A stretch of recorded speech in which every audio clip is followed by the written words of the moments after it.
I snapped at my pregnant wife because she won't let me near our baby. That's his baby. I have been with my wife for 4 years. My 5-year-old Leslie is from my first long-term relationship during college. We split shortly after her birth as my then partner admitted to being unfaithful and not being ready to start a family. By the way, this comes from Afraid Strawberry on the Best of Redditor Updates subreddit. So, my daughter loves my wife. They are inseparable. My ex doesn't have much to do with my daughter or myself, except to cause the occasional drama. She did not want any custody or visitation time, so my wife is her mother for all intents and purposes. My wife is almost 8 months pregnant. She has shut me out of the entire pregnancy, but refuses to admit anything is wrong. I feel completely ignored and hurt. When we first learned she was pregnant, she told me while I was making breakfast. Of course, I was elated. However, since it was an unplanned pregnancy, I asked how she was feeling at first. She began smiling and crying about how excited she is.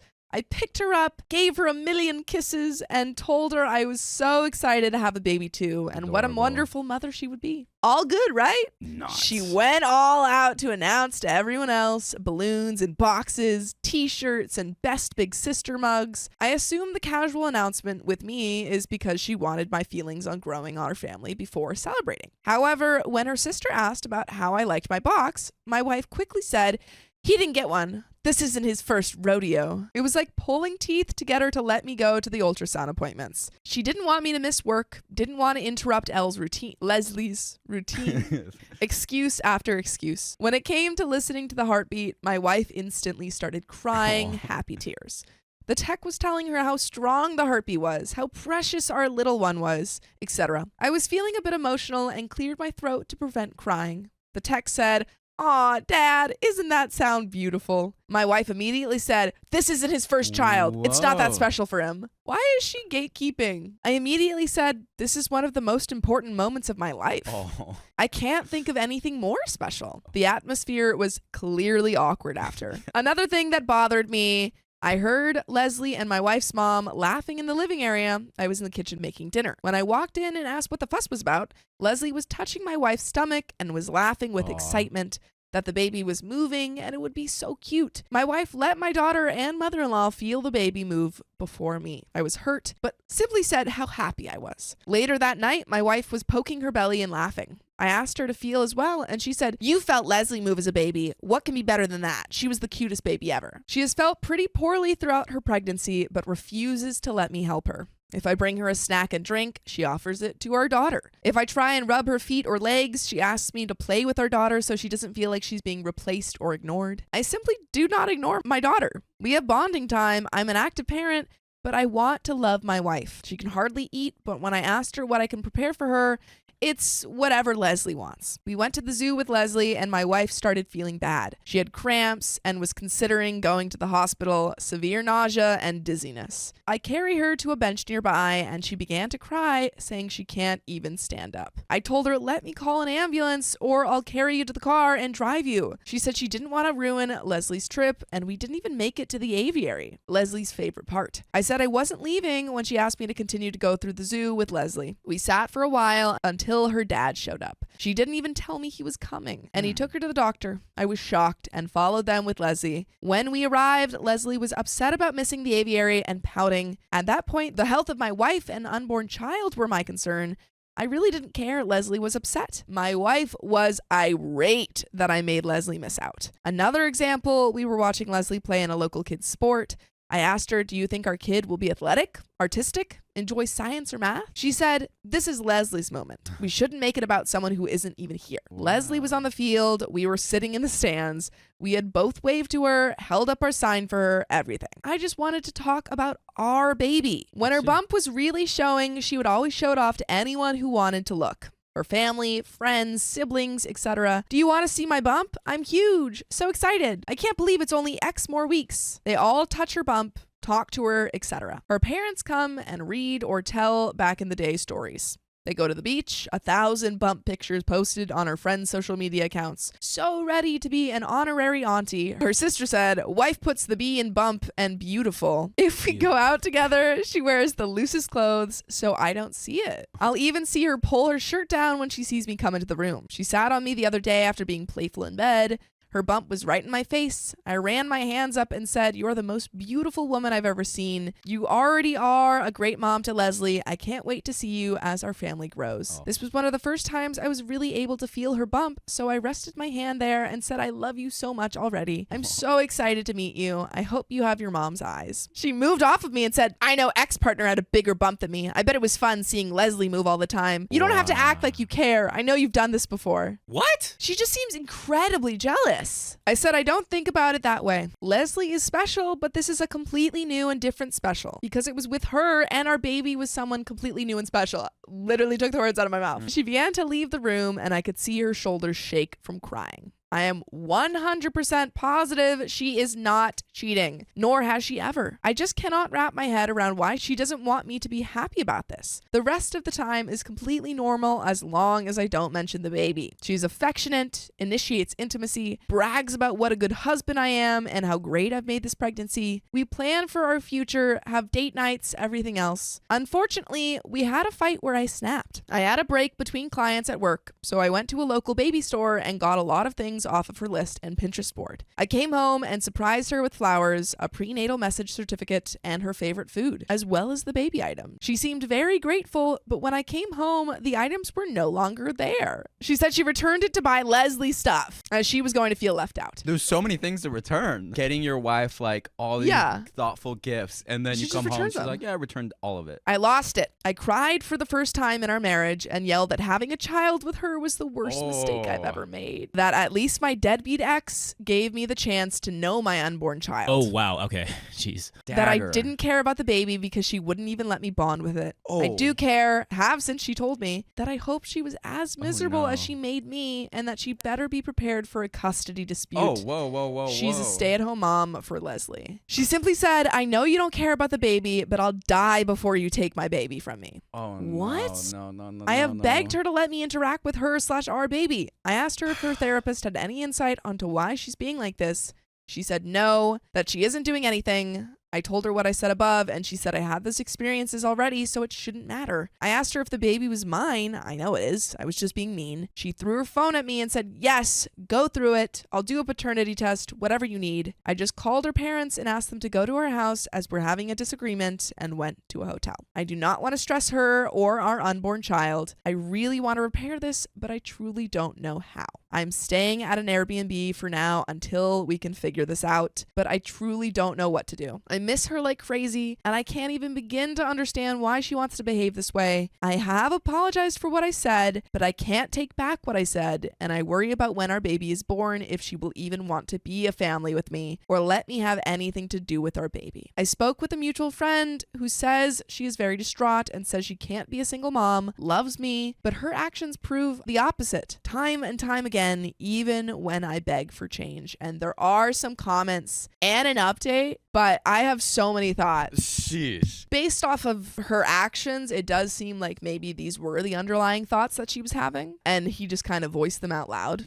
for her. And this is, again, like, she is causing these problems. However, I still think if we had communicated after that first kind of initial reactions of not letting him come to the appointments, trying to push him away from anything baby related, if he had just said, "Hey, like, what is going on? Why are you acting this way? Let's have a conversation," I don't think there would have been this big of a blow up. And if he voiced it in the beginning, then it wouldn't have to get to this point. There are some comments. Individual Fox says, "You two need couples therapy immediately. You should have started it after her first or second comment. You've known for months things weren't right. Also, call her OB and explain what's going on. Ask them to make a record of her shift in behavior and stress that she's never done anything like this before getting pregnant." OP says, "I should have. I stupidly attributed it to hormones and other issues that come with pregnancy. She was sick for most of her pregnancy and for a lot of it actually lost weight and was constantly hungry but couldn't eat and became very body conscious. She's doing much better now and is a healthy weight, and I genuinely thought it would get better. It's much easier to see in hindsight that the first few comments were deeper than that." Reds Rock says, "Don't be hard on yourself. You couldn't have known it would escalate to this, but do take action now so that you can both fix this. You absolutely can. Your love for each other is so plain to read. I'm certain you can get this back on track and start enjoying this together. I really don't know why she could be shutting you out, other than protecting herself by telling herself it's not special to you because that's what she fears. But it sounds like clinical anxiety because she has no reason to fear that until the argument. You've done everything you could to reassure her. I so hope this works out for you all. And Opie says, I love her dearly. It hurts to see the comments and messages about her or I being horrible. We are both making mistakes. My comment's more of a mistake than anything she has ever done, but I do love her, and I don't want to think she has a master plot to keep my baby away. This change was like night and day for me. She always talked about the future and how great of a sister Elle will be. By the way, you guys can be great viewers by joining us live every weekday at 3 p.m. PST on YouTube. Just tap our profile. You could be our sibling if you tap our profile. But there's an update 28 days later. It's been about a month since I posted. This is a bit long because so many kind Redditors reached out and gave me advice and shared their experiences and asked for an update. After I posted and stewed for a little while and had a couple drinks, I called my father-in-law. He and my wife are very close and I respect his opinion. He has been married for a very long time and seems to have a happy marriage and has good relationships all around with his family. I didn't specify what issues we were having, but he was over at my house while I was staying in an Airbnb, so it was no secret we were having problems. He has more of a traditional marriage and at some point asked what I had to lose by putting pressure on her to talk. I said I feared I would push her away more, and he pretty much told me that I was living in a separate house than my pregnant wife, freaking out about a potential divorce. What did I have to lose? He advised me to be a man and come back to my house and lay it on the line. I told him I'd be coming over the next day. They asked if they could take Leslie to buy some sparklers for the upcoming holiday and spend the night at their house. I agreed, and when I went to my house the next day, I came in with flowers and stuff to make dinner. My wife asked what I was doing there, to which I replied, I live there. He's like in his house and she's like, what are you doing She's here? like, how did you get in here? Yeah. And would like to sit down and talk. I gave a long apology for my actions and words. When I finished, I said it was her turn to tell me what was going on. She tried to claim nothing, that everything was okay, girl. Okay. After a while, I said, Aw. my heart is broken and that we have been through some tough things together, fought for each other, and now you sit here and lie to my face. We both sat there and she cried for about 30 minutes until eventually she said she felt like our relationship would end if she was honest. It's coming, it's coming, it's coming. I said I would hear her out no matter what. The truth. She admitted it was hard that this would be her first kid and not mine. She didn't think it would bother her, and it didn't until she was pregnant, and that she laid in bed at night thinking if my ex would have wanted to raise Leslie, would we still be a family together and she wouldn't matter. She expressed that seeing me emotional about our baby or wanting to touch her bump or treat her made her think of me and my ex, and how I had already did all of the things she was excited to do with me. Near the beginning of her pregnancy, she had told a close friend that she couldn't wait to have a baby with her soulmate, and her friend replied that she didn't think soulmates had other children or baby mamas, that it was two people meant only for each other. She was very upset and asked if I thought we were soulmates like she did. She described herself and our unborn child as my sloppy second family. That no one grew up dreaming of having kids by multiple different people, that she was just the substitute when the family I wanted didn't work out. She also shared she had found some old images of my ex on social media and could not stop comparing her pregnant body. She feared the baby wouldn't be an equal to Leslie in my eyes. It worried her when I would ask what she thought the baby would be like, that what if the baby was disabled or didn't like to do the things we enjoyed as a family, or the baby and Leslie didn't like each other. She said at one point she found herself wishing I had never had Leslie, so she wouldn't have to worry as much. And that is when she knew she had to really put in the extra effort to maintain a relationship with Leslie. She feared that between work and Leslie, I wouldn't have time and wouldn't bond with the baby, like in the article she read online, where fathers didn't bond with their children until they were able to do things with the family. When I did try and bond with the baby, she worried the baby wouldn't live up to Leslie. I have never been shy about saying how much being a father means to me, and how raising Leslie has been the highlight of my life, along with marrying my wife and now having our child together. She said it was initially what made her confident in marrying me and excited to have a big family with me, but now constantly wondered if her pregnancy and this baby would be a highlight or a burden for me, because the stress is the same time, but the newness wasn't. And then what if a newborn and then toddler wouldn't be as interesting to me as Leslie, who is capable of doing activities? She showed me a million articles of different men explaining they didn't bond with their children until 4+ years old. She also showed me the videos where people say things they did with their first kid and then get more relaxed as they have more children. She said it freaked her out because it was clear people stopped caring the more children they had. She said that there were times she felt she was ruining our family and coming between me and Leslie. For example, at the zoo, she said she cried on the way to the hospital. She was afraid Leslie would hate her and resent the baby for cutting our zoo time short, and that I would be upset that I was spending my time off work at the hospital instead of doing the activities we planned with Leslie. While I work, Leslie and my wife spend a lot of time out of the house. Library, local parks, etc. One of their favorite activities is biking together, and we bike together on weekends as well. We have lots of local trails, but due to her pregnancy, she has not been able to. We've been doing more indoor activities. My wife said that when I'm at work, Leslie kept saying she hated her because she didn't get to go on her new bike as often anymore. I said I would discuss it with her because that's unacceptable, but also she's like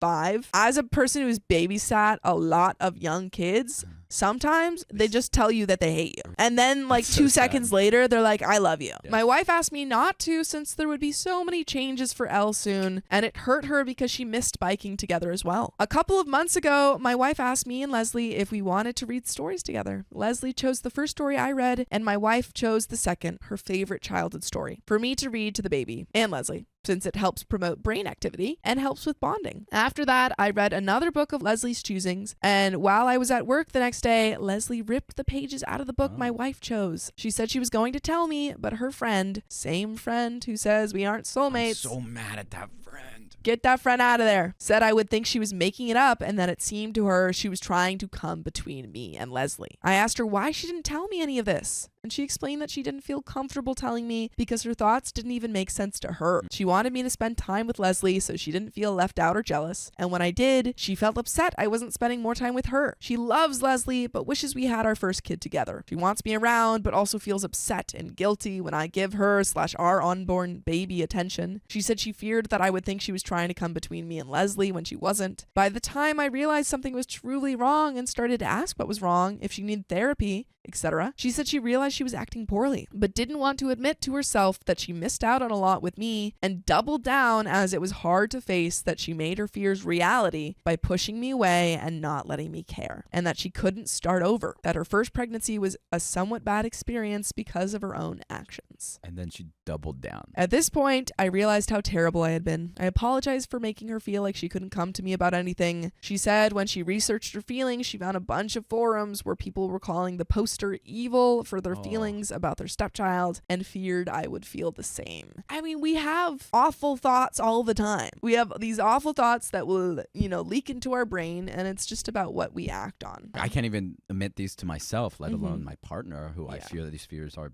real and actualized for. She said if I had told her I felt about Leslie the way she felt about Leslie, that it would make her angry and upset, so she couldn't see how I wouldn't be. We both cried for a long time. I tried to reassure her. I told her how much I loved her, how excited I was, that she was the family of my choosing and my soulmate, that the universe knew that Leslie and I needed her, which is why circumstances allowed us to be a family. She apologized for the way she treated me and said that she wanted to make it right. She said she had wanted to apologize when I was beginning to have my meltdown, but was surprised when I yelled and realized she might have messed up beyond repair to get that reaction from me. We continued to cry for a long time, and she asked if I wanted to feel the baby. Yay. We're coming back, guys. We're coming back. Of course, I said yes to wanting to feel the baby, and we cried even more. It turned out to be a great evening. I made us dinner, and we laughed about how I was so stressed I went to Reddit for advice. She wanted to read the post and cried again when she did. I reassured her we could move past this, and she said she felt less horrible as she read some of the comments from women in her shoes. It was a bit awkward the first week after so many months of tension. I knew things were turning around when she woke me up by whispering, "Baby wants blueberry pancakes." That Saturday. I don't think I've ever prepared pancakes so fast. So cute. So cute. I love this. So cute. I couldn't keep the smile off my face. We ended up going to a pool party. Hey, show for off that baby bump. a few days later, and she let me choose her swimsuit. Okay. Ooh. A big deal for someone who only wore baggy clothes around me. We took family pictures, and the universe is clearly on my side because on the way home, she asked me to feel her belly, and our baby was hiccuping. Something I have never felt before, and it was a first we could share together. Oh. She has even let me help her when she's sick without making an excuse about Leslie. I've learned that when she comes and puts her back to me and lifts her arm, that is my cue to lift her belly up. I now spend a lot of time rubbing and talking to her belly and rubbing her feet, legs, back, shoulders, hips. Haha. She is sore everywhere at this point. The first 500 times, it made me cry. It has been such a relief to be involved. I never thought being tasked with acquiring the most random food items at 2 a.m. would be a great time for me, but it is. It still sucks that I missed out on a lot. I think it sucks for her too. She gets emotional and says a weight has been lifted off of her and things are so much easier. And she's upset that she didn't talk to me sooner. I have been working to fix some of my wife's guilt. I realized there was a lot of simple fixes. For example, I was able to go to my local bike shop and get a pull behind trailer. Now I pull her in that and she can use a small fan and ice packs and Leslie can ride her bike. I have taken off work so I can spend more time with them both. We are all in therapy and Yay. thankfully Leslie's therapist is continuing to say she is securely attached to both of us. Huge. Very huge. Enjoys the time we spent together, is coping very well. Some of her behavior was due to another situation, which we have resolved. And she is excited to be a big sister. My wife was terrified that maybe she could sense her attitude shift, but her therapist says that she only had one complaint about my wife, that she forgot her candy one time, and then it took 32 whole minutes for the store to deliver it. My wife is in therapy working to overcome the negative feelings she has. That is pretty much where we are now. Happy ending alert. This is great. I'm so happy. We're getting very close to baby time and working hard to finish preparing. My wife still needs reassurance. There are a lot of times she brings up my ex, and I've found bringing up our first helps. For example, she will ask about certain things and how it was for me. I'll say, I don't want to talk about that, and steer the conversation to us. Do you remember our first house, first vacation, first kiss, date? Remember that time, blah, blah. It made me fall more in love with you. That's sweet. That he's like That's the orienting thing. her to their Yes. first. Do you remember when you and Leslie made me blah? That is still one of my prized possessions. It upsets me that my wife suffered for so long. I believe saying it out loud took a lot of power away from her feelings. I think most people know how badly it feels when you have thoughts that don't feel like your own when you're going through a mentally taxing time. I really should have stood up for a relationship and her mental health way sooner. I accepted her brushing me off for far too long when I should have realized she needed help. I appreciate everyone who reached out or offered advice. I posted this in detail with my wife's permission. She hopes that it helps someone out there struggling with the same feelings she felt. And there are some comments. Procrastinating. Great update, OP. I remember your post. Speaking as a therapist, you're very right about one thing in particular. Saying it out loud took a lot of power away from her feelings. Yes. When people feel alone with things, the insecurities mount and multiply. A lot of people really underestimate the power of being curious, empathetic, and interested in our loved ones' emotional experiences and POV. Yes. What a great comment. Yes. Communication is so key too. Us stereotypically says, I wonder how is your wife moving forward regarding her friend? Yes, That's what I want to know. important. Seems she didn't even consider having these insecurities before she had a snake in her ear. OP says, we have disinvited this friend from our home. Good. Love that. It's hard to cut her out as she's part of my wife's larger friend group. My wife was unsure as this friend has went through some hard things lately. However, recently my wife hosted a girls' night and her friends were arriving as I was leaving. I told her she looked beautiful and wished them a good time. When I arrived back, my wife told me this friend said in front of the whole group that I may be saying kind things to her now, but after some changes after birth, I won't describe here. I will be after her. My wife said that was an unkind and untrue thing to say, and she said it was a joke. I made it very clear to my wife that I did not want her around, as we are in an emotionally vulnerable time, and this person clearly does not wish us well, and she agreed. And that is the end of that story. Happy ending. Happy ending. Am I the a-hole for wanting my husband at our child's birth instead of at his daughter's fencing competition? But the daughter's gonna win gold. He's birthing a champion right On now. guard! Avocado foreign Caroline6364 says, I, 29 female, am married to my husband, 32 male. He has a daughter from a previous relationship, 12 female, who takes part in competitive fencing. Sick. That's pretty awesome. I would want my daughter in competitive fencing too. Actually? Can't even lie. I want to be in competitive. Low key, you already are. Yeah. You already beat a champion. That's right. Sophia's like, Yeah, that's just no reminding biggie. everyone who's boss Whatever. around here. Also, guys secretly flame Riley in the comments for losing to Sophia, and then he's going to notice and then freak out. It's fun. Go ahead. Comment below. I have a good relationship with her and we're friendly. She lives with her mom, but I see her whenever she stays with us and I've hung out with her plenty. She has a competition on Thursday and my husband is flying down to see her tomorrow to spend a few days with her before the competition and to see the competition. Normally, I wouldn't have an issue with this, but I am 39 weeks pregnant with our first child. I could go at any moment and I have no family at all. I've asked him not to go and suggested we send her a gift down instead. And when do people usually have babies? How many weeks is that? Oh, 9 times 4, 36. 39 out of. But you could have a premature 9 months times 4 is 36 weeks. 36. Oh, wow. So it's like 9 to 10 months. So you're like pregnant. He insisted he has to go and then I'll be fine. He has even suggested that my best friend can come stay with me while he's gone just to be safe. You know, just in case I miss the birth of my kid. In case. Who cares? Yeah. He's probably the real dad anyway. What blows my mind. Whoa. I mean, low key might be an ICU. We've been getting pretty good at predicting these things. We are a story prediction algorithm living in human bodies. Yeah, dude, I've downloaded, like, it's like in the Matrix where it's like, I know Kung Fu. I've downloaded all of Reddit into my brain. Dude, it's a nightmare.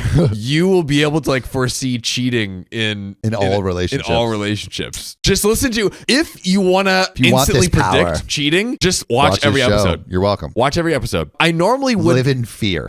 Exactly. I normally wouldn't mind him going for this and would even encourage it, but I'm scared and I want him with me right now. Your husband with you when you're about to have a baby. Maybe if you were a fencing champion like his daughter, you would have the strength and resilience. Maybe if your baby was a fencing champion, yeah, he'd be there. Could fence for himself. You should have had fetus fencing lessons. The FFFs. It's even the triple alliteration. F. Come on. He feels she will be too upset if he misses it, and he has to work hard to keep his relationship with her, given the fact that he's separated from her mother and having a kid with me. Yeah, makes total sense. Yeah, just put all the work into the daughter and none into your wife and your baby. Not gonna remember a thing. And honestly, my friend, great at makeup, could make him look just like me. Wait, what? The friend's gonna go in his stead. So the friend is We'll good put at on makeup and makeup put a disguise. and we'll look like OP. Oh my God. It's like he's not even gone. That's You know what? hilarious. You know what OP Hire should stunt have signed double. her baby up for? What? In vitro fertilized fencing. I messed it up. Wait, hold on. Okay, you know what OP should have signed her baby up for? What, Sophia? In vitro fencing. IVF. IVF! In vitro fencing! IVF. Yeah, okay. Womp. I thought about it. Womp. I feel awful for even asking him not to go and incredibly selfish. It's okay. As yes, his daughter is important and I never want to get in the way of their relationship, but I'm just terrified into going to labor when he's not there. You're More than having a reasonable. literal baby. Yes. He has made it clear that he's going no matter what and is implying that I'm being unreasonable to ask him to do otherwise. That's crazy. I don't know. Perhaps I'm being selfish. Maybe he's like, you see one birth, you see them all. You know? Yeah. The same my shit. God. I already was at one. Yeah. But I You can want me to only watch see reruns? my daughter winning the fencing championship once in my life. Exactly. Yeah, it's not like there's other fencing championships she could go out and win No. at any time. This is the most important one. Most important one. Edit. Information that has come up in the comments that should have been in the post. Part of the reason I'm so scared is that I am unlikely to last the week, have been having a hard time with the pregnancy, and I am classified as high risk due to being diabetic. He is also flying out tomorrow and returning Friday evening. So OP has like potential serious complications with the pregnancy, is super worried for even if the pregnancy was like looking good across the board. You should be at that birth. Yeah, you like it is so reasonable to want your partner there supporting you. You're the one giving birth. And even more so that it's complicated. And even more so that it's complicated. The bare minimum he could do is be there to support you. My God. Edit number 2. Also, yes, for those wondering, I'm set to be induced due to being diabetic. It's going to happen on Saturday, which is why he's coming back on Friday, but I don't think I'll last that long. So it's like OP is planned to have the labor induced like medically, but she might go into labor before that point. Right. 100%. So there is an update. I see you in the comments if you think she's going to pop beforehand. Yeah. I'm thinking she's going to pop beforehand. Yeah, I think she'll probably have the baby beforehand. Do we think the husband will be there? No. Yeah. That's my ICU, and she's going to be mad. Yeah, I agree. I don't think that he's going to make it. And then, okay, so let's go all the steps down in our conspiracy theory. Do we think then that OP will ultimately divorce? There's actually 2 updates, by the way. There's 2 updates. I don't think she would divorce just because of that. New parent, like that would be really hard to raise the baby alone from this point. So I don't think she would divorce just because of that. But conspiracy theory, he's going to the fencing to use his sword with the ex-wife. Oh. That's why he needs to go, because they're both going to be there and they're rekindling their long lost love. And then he's like, all my daughter wants is for us to get back together. And then Parent Trap. That could be it. Is this Parent Trap? But let's see this juicy update. Let's find out. Hey, everyone. I wanted to thank everyone who commented on my initial post. Your comments were very helpful. My doctor ended up deciding I needed an emergency C-section on Wednesday. And remember that she was going to have it induced on Saturday. So we're a few days early. ahead. And the husband was going to come back on Friday. That means husband is gone. Yikes. Yikes! My best friend is an absolute saint and went with me to the hospital. She wasn't allowed in the room, so she spent the entire time trying to get in touch with my husband. We only managed to contact with him after our daughter was born. You missed it. He missed it. You missed it. You only get to see your daughter be born once. That is big fact. Get back in there. Yeah. Let's run it back. Take 2. Once he knew she and I were healthy and fine, he didn't want to fly back. He said we were fine now and the competition still hadn't happened, so there was no point in upsetting his daughter. He'd be flying back on Friday anyways. He doesn't want to spend time with his daughter that was just born? There is something else at play. There is no way we have all the information right now. Yes. Put I see you if you're feeling something coming. And what about what you know in the story has tipped you off so far? Let us know. I was rather worn out and numb at this point. Understandable, just delivered a baby. So didn't argue, though my friend called him every swear word she could think of. What hurt the most is he didn't ask for a single picture of our daughter or to zoom to see her. I know what you a don't baby even looks see? like. They all look the same. What are you talking about? Aww. You kidding me? You've seen one baby. You've seen every baby. Side note, a lot of newborn babies are so ugly. Yeah. Including, I was the ugliest. I was the ugliest newborn baby ever. I don't know. Do we That's have any pretty early cute. baby ugly pictures? I don't know, I know man. we have like I think when I was 1, but I think Baby videos. Probably. Like, do you have a video of your first steps? probably somewhere. I don't know. Or see- I've never seen that either. Where's Let's the find it. home videos? Yeah, we don't have any home videos. What's the deal with New We Discord. just have aesthetic here. black and white photos. that? we have a lot of those. Yeah. It's art. It is art. Videos are not art. Pictures are. Yeah, videos, art. Kidding me? Yeah, get out of here. On Friday morning, he told me he'd be missing his flight as he felt under the weather and he didn't want to risk it being the vid and bringing it back home. Dude, there is something so fishy. He's cheating. He's got to be cheating. Hey, babe. Okay. However, I hate him and he's the worst, but also don't bring COVID around a baby. Sure. But sure. like check. Take a Do some test. tests. Take a Yeah. freaking test. Come on. I admit this kind of broke me a little. And when I asked him if he didn't want to come home, he told me I was being ridiculous. At this point, I had had enough and told him to come back whenever he felt like it, but I'd be staying with my friend with the baby when I got out of the hospital as I needed to think about some things. Uh-oh. What did I say Divorce. before the We update? got a little bit of breakup language happening over here. Ooh, I said something. it's heating up. Heating up. My friend had been trying to get me to come stay with her anyway, so I knew it would be fine with her. He simply told me that was fine and to come back when I'd stopped my hissy fit. No, get She My hissy just fit out had of your there. child. divorce.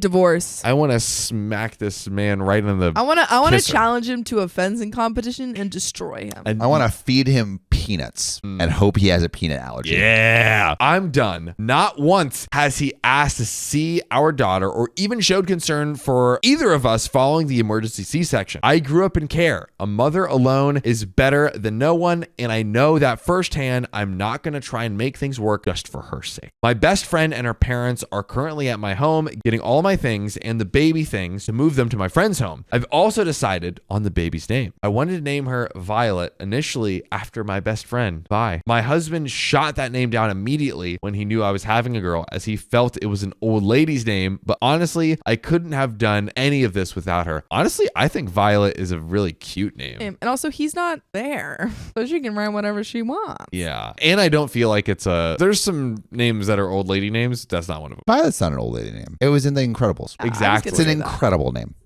I see what you did there. So yeah. I would be concerned if you didn't. Violet? Movie? What is that? Define incredible. So yeah, that is where I am at right now. I am in a whole lot of pain emotionally and physically, but I have my little girl in my arms. I'll likely be talking to some lawyers soon to ask what to do going forward. Thank you again for everyone. You've all helped a great deal. There is a final update here. Question to everyone in the comments, and to you, Sam, right move or nah? To what? To divorce. Talk to the lawyers?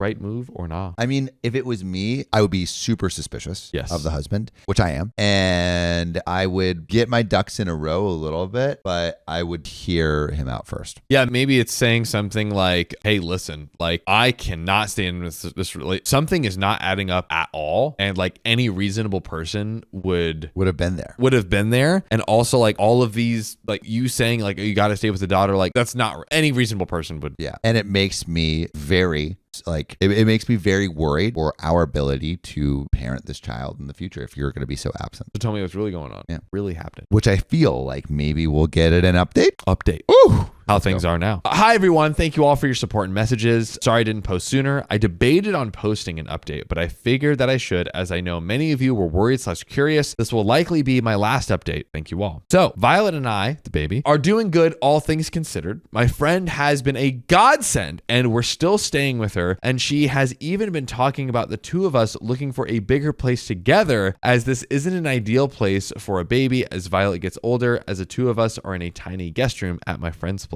Maybe big conspiracy theory. OP ends up marrying Violet. I mean, they seem to be parenting together. Violet literally saw... Wait, Violet the friend? Because the friend is also named... Or Violet? Vi. I don't know if she's also named... Did OP Violet. name the child after the friend? Right. I could totally see it. When you name your after someone... You got to marry them. Bruh. Yeah. But you have to. You have to. Those are the rules. It's the rule. Sam's golden rule. Now, you're likely wondering about my husband. Well, I've been in contact with the lawyer and have filed for divorce. Has he said anything? Well, I reached out to his ex offering to send pictures of Violet for her daughter, as my soon-to-be ex-husband hadn't been interested in seeing any. They have gotten back together, it seems. Did I call it? Nice work. Let's go. Dude, Let's go. You called them getting back together. I called them getting divorced, dude. We are Reddit story prediction machines. the infinity stones of predicting Reddit stories are in our glove. Gotta love it. We need to start like cheating stories, wedding stories. We need like a diamond for every type of story. So good. DNA. So good. So good. We haven't had a good or many DNA stories lately, right? Mm-mm. We gotta throw it back.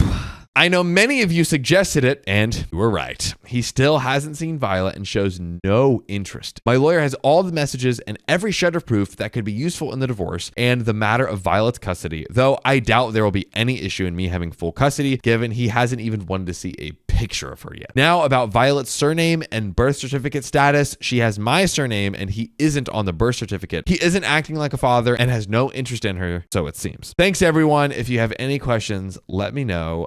And speaking of which, we do have a relevant comment. Cat Super Cute says, I'm honestly so curious about how the oldest daughter took it, especially since he got along with the stepmom, OP, and most likely knew she was going to have a baby sister. Also, the ex-wife, affair partner, sleeping with, because I doubt they weren't effing every time he flew back to see his daughter and stayed at their place. Taking back a man who cheated on his wife, impregnated her, and abandoned her? True. Where's her self-respect? OMG. Can't even imagine how heartbreaking that conversation went when OP sent the ex pictures. Hey, we're back together. He doesn't care about your kid, and neither do I, so don't send more pics. Jesus. I'm so happy OP had support. Edit. I want to add info that I think may help with context. Not sure if I can edit the post, so I'll add it here. OP stated that in her comments that soon-to-be ex and his ex-wife broke up because they were young and had some difficulty raising their daughter and fell out of love or some crap like that. He then moved to a different location for a job opportunity, which is where he met OP. So it wasn't cheating that broke them up, it seems. It was just like they were young, trying to parent and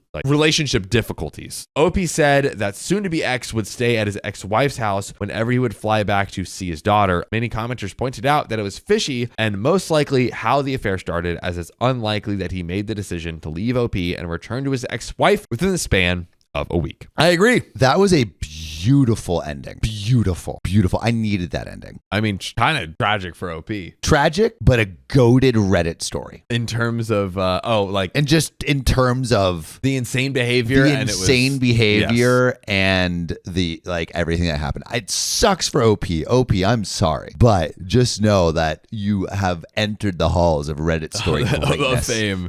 The OKOP Hall of Fame. You're welcome. You're welcome. All right, but let's just get into this next story, which comes from r/OKOP show. Our own subreddit. If you want to hear your story on the show, you should submit it there. We're growing. We just got another post with 1 million views. Crazy. I got pregnant from one night stand. How do I break it to him? And this is OKOP, where we break the craziest true stories on earth to your ear holes. I am John and Sophia. Yes. How should OP break the news to this man, the one night stand? They send them a box. Yes. And it's got some sweet cross buns in it. Ooh. And it says, surprise, I've got a bun in the oven. That's cute. Yes, I'm wearing this. I'm wearing this blanket because it's Sam really has been trying cold. to ice out Riley and Sophia. Yeah, it's really some cold. I'm BS. wearing two pairs of socks. That's right. I'm wearing 2 pairs of socks too. But we just got the You know what the permission funny to put thing some is? heat on. Every time we're like, we're cold. You know what he tells us? says- Put on another sweater. Yeah, I have two. I'm not outside. Also, I have 2 sweaters on. To keep it simple, my son's baby daddy was a one-night stand. Whoa. There you have it. He was a trucker who got snowed in. We met at a bar, hooked up, didn't exchange contact info. I was just bored, lonely, and temporarily insane from the pandemic and was being risky and stupid as crap and didn't bother with protection.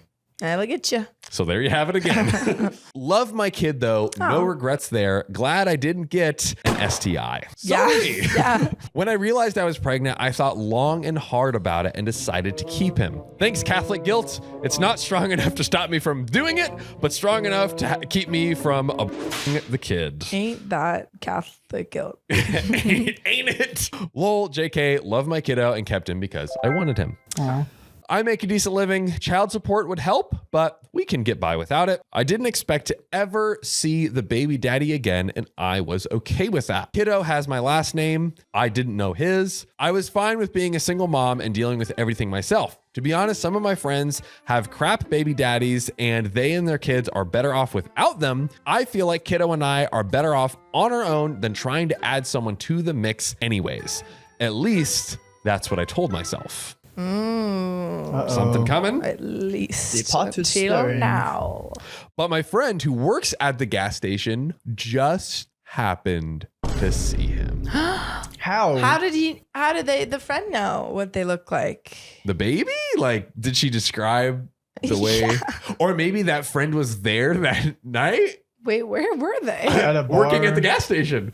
They work at the gas thought they were at a station bar. that OP met the trucker at. OP met the truck driver at a bar, so At a she could have bar. been with their friends. Yeah, that's a good Must be guess. She could have been there when it happened. Yeah. Oh, here we go. She knows his name, race, saw his name on his ID, and her nosy made sure to confirm it was the same guy, asked if he remembered me, Whoa. asked for his number on my behalf, and then passed it on to me. That friend is putting in the work. Yo, for real. Putting in Like, the work. I mean, at least Getting that bag. yeah, kind of good to have the option. I think it's always important to have a parent, even if you don't want them in your life, to have the other party Yeah, information because of medical history. medical history. It's really important. Yeah, It's I feel like it's just a good thing to have. Yeah. If you can get it. Yes. Yeah. And it seemed like my understanding of where we're at so far is there really was no way to get it until this happenstance. Until this moment. Yes. I'm sure he is flattered by thinking some random hookup talked up his skills to her friends to the extent that they remembered his name, LMAO. Oh. Not the reason, I guess. Anyways, thanks to her nosy ass, I can't claim innocence anymore, and I am forced to make a decision. So what should OP do? Ladies and gentlemen watching, let me know what you think. Sophia, big protein. Ooh. Well, I think it's completely like OP's decision, of course, because it seems like they've got it figured out. Yep. Yeah. I think maybe this guy has a right to know that he's a kid, and also he should pay child support for the kid. Yeah. Yeah, he needs to take some responsibility. But I also understand wanting to not have to deal with change in dynamic on OP's part. She's maybe fearful. She doesn't know who this guy is really. Doesn't know. I understand the fear. I understand the fear. Yeah. Big protein. I agree with Sophia. What do you think? I agree with Sophia. Wow. Everyone agrees with me. So we are all agreeing with Sophia. All in agreement. But if you disagree, then fight Sophia in the comments, Me in the okay? comments. Go. She's waiting for you. Yeah, she's ready to go. Ding, ding, ding. In this corner, we got Sophia. Go easy on her. Go easy on her. Sorry, They're still part of the OK fan You're after right. all. I'm sorry. Yeah, come on. Okay, first of all, do I say anything? I know it's technically supposed to be the right thing to do, but to be honest, I have heard so many baby daddy horror stories. It's to the point that if I'd gotten pregnant with a hookup with a guy I would reasonably expect to see again, but not know well enough to trust, I might actually not go through with the pregnancy because I don't want my kid to go through what some kids have gone through. Wow. Yeah. If I say something, this guy can sue for custody or guardianship. I can't bear the thought of letting my baby go to some stranger and not being around. Yeah. I think you'd win it though. She She could. She has a high But I chance. understand that fear. Yeah. Hell, he can't even talk and couldn't tell me if something happened. Not that I think anything would or that the trucker will want custody in the first place, but who even knows these days? On the other hand, how can I deprive my kiddo of a father? It would be one thing if, once he was older, I could honestly say I didn't know where his father was, but I can't possibly lie to him about that. And I can't imagine telling him I could have found his father, but I was too scared. Yeah. I think it's Oh, a good point. I know. That's It's a good person. It's a tough one. So I'm leaning towards telling him, but how do I even do that? Can I just text him the news and get over with? Hey, you remember that one night stand we had? Oh, I thought she meant texting the kid. He can't talk yet. Lol, here's your dad. Here's a picture of LMAO. your dad. Yeah. I took. He's at the gas station right now. Just put like a funny GIF with it. He's putting gas into his truck.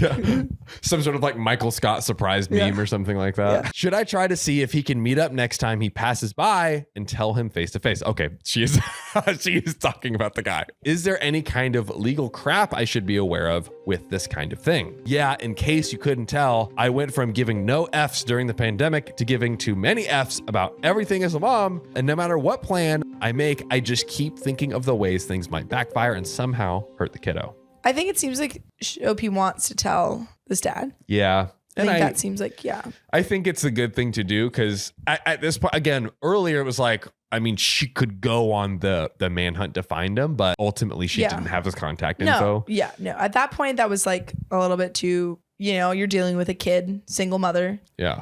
But now it seems like you have a way. I think, talking to him is good. I actually have a question to ask both of you once we're almost done with this part of the story. Okay. I know I am way overthinking probably, but please, I just need someone to tell me what to do. We have some relevant comments coming up. I have a really quick question for everyone watching and y'all watching me in this room right now. That is what we're doing. Is the friend the a-hole for now putting this decision on OP? No, I don't think so. I think giving an option is always good. Yeah. Also in agreement. Yeah. Also in agreement. Yeah. We're just all agreeing with Sophia. This is Agree with Sophia Day Agree with me. today. Agree with me today. That's right. And every day. And every day forward. Riley, what are you looking disgruntled at? Me and Sophia don't see eye to eye on some stuff. Because every day is Disagree with Sophia Day to you. Yeah. Except for today, I'll give her this one. There we go. Thank you. Thank you. We'll give it to her Don't this time. push it. Okay, okay. I'll give it to you today. On to some relevant comments. Laga1989 says, he's a stranger. If it were me, I would not invite an opportunity to have someone I don't know at all take my baby half the time because he's technically the father who had no choice in the decision to have the baby. Just my personal opinion. OP. That's my instinct, but I'm also imagining having to justify to this kiddo later when he asks why he doesn't have a dad. It's a good point. Yeah. It's a good point. But we have an update. We have an update. Get ready.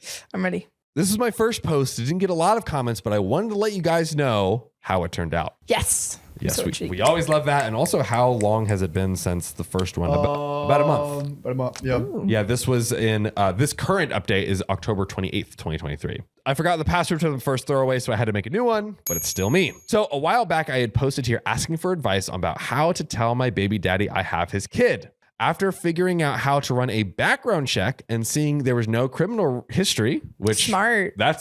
Didn't even think about that. I did not one. even think of that. That's Didn't smart. cross my mind. I thought I would try to meet him, do a vibe check, and see if he seems cool. Very Yeah, smart. smart. Hook up with him again if I need to in order to get to know him. Lol. Opie. Hope he's wild. Opie's like, maybe test the waters again, just to get the vibe. I kind of like it. I don't know why. Opie seems like a fun hang. Opie seems like Opie. the fun friend. I like also just like just if they do end up telling this guy and them being like, yeah, let's hook up, and then after they're like, hey, so I was pregnant, when we hooked up, and he's like, you're pregnant? And she's like, no, that was 2 years ago. I was pregnant with you. Yeah, with your baby. Like and he's have sleeping with him again, and then be like, no, not this time. 2 years ago. And she's like, well, actually, maybe imagine they didn't use protection again. Yeah, she probably would do that. What if this is a love story? I hope so. That would be cute. I hope so. But we never know. We never know. What does producer This is Riley got Parent for Trap. us? Yeah, is this the Parent Trap? Does this 2-year-old baby have Yeah, college level This intelligence? is the movie Baby Geniuses / The Parent Trap. The baby. Okay, Baby the genius baby did Parent Trap. something to lure the dad back into the gas station How- while what? the friend was on shift. How? Baby Geniuses. Boss baby. All right. Just go with it, Riley. Just keep It's Agree with reading. Sophia Day. Yeah. Okay. So don't push it. That wasn't even my theory. That was John's. Yeah. I'm just co-opting her agreeing, okay? Let me live. Turns out I didn't need to go that far. The guy texted me that he was stopping by in town and we'd met up for breakfast. I was like, cool, promising. Breakfast usually doesn't lead to a hookup. Usually. That was me, by the way. Not Opie. So he actually wants to get to know me, which makes it easier for me to get to know him. We made some typical casual date small talk. Then he asks, do I have kids? He knew. I tell him, 1. Whoa. This is keeps getting better. Whoa. He asks, how old? Oh my God. I say, 1. He's like, How did he not do the math? right. He's like, is he 1 year and 1 month? He figured it out on his own. Wow. When my friend who never met him recognized him by his name. Oh, I thought he was like, do I have kids? He was saying, do you have kids to OP? Yes. Oh, Yeah. I was like, he's a genius. He's a baby genius. Oh my God. Okay, sorry. I'm on the same page. I love I that. thought this guy was so smart. That brought me so much joy. He insisted that he get in contact with me. Apparently, he was like, it was either a baby or a very serious STI.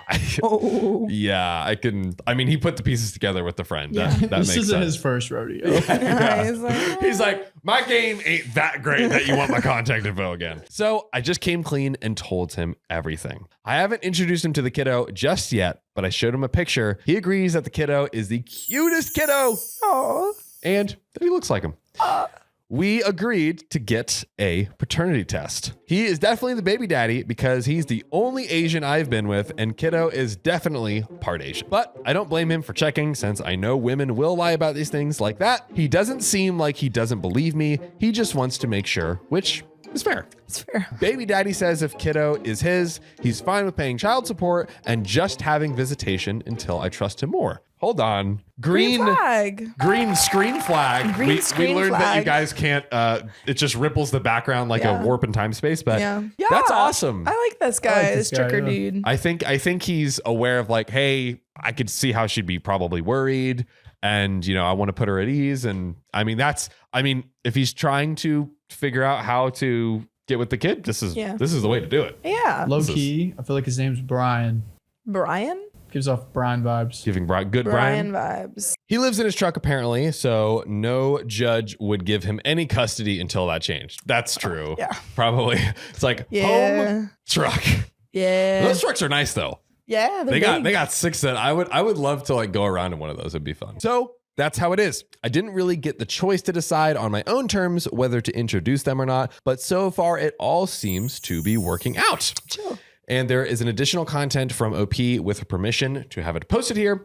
A lot of people are really struggling to understand why I was worried about my baby daddy. I will use whatever words I want to. Y'all can deal with it. Yeah. And whatever risk he might pose to my son, and why I would trust a guy enough to hook up with him, but then not want to have him around my kid. That's so different. Yeah, those are very Those different are things. vastly different things. I imagine a lot of you are not parents, but let me try to explain. My son is 1 year old. He is totally helpless. He is totally dependent on me. I care about him way more than I've ever cared about myself. I used to ride a motorcycle. Do anymore? No. So no, I sold it and I don't want to leave him without a mom. I used to hook up with strangers. Do I do that anymore? No. Taking risks is a completely different ballgame when I have someone else to worry about besides myself, and I have no time for that lol. Every single decision I make is now filtered through the lens of how could this affect my kiddo. Now, when I first realized I was pregnant, I never thought I would see this father again. Everything I did was under the assumption that I would be doing it alone, which I knew would make things harder on me in many ways. But on the other hand, it meant that I would never have to see my baby cry because daddy broke a promise again.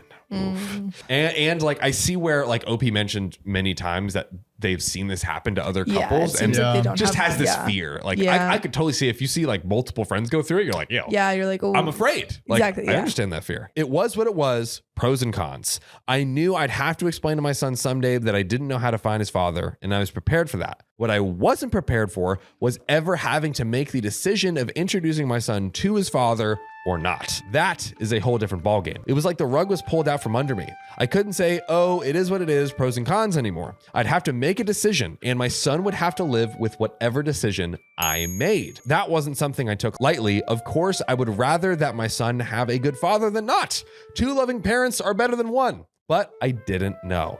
It was impossible to tell how things would work out in the future. All I could think of was, if I tell this guy, he can take my son. A judge can award him custody of my son, and I won't be able to do anything about it. I don't know how to describe how terrifying that thought is. The thought of my helpless, innocent baby being outside of my reach. If something bad were to happen to him during that time, he couldn't even tell me. It's not that I would have thought something bad would happen. I'm not anti-men, anti-trucker, or anything like that. I don't think all men are evil. It was just the idea that once I tell the baby daddy I've done something I can't undo, and anything might happen.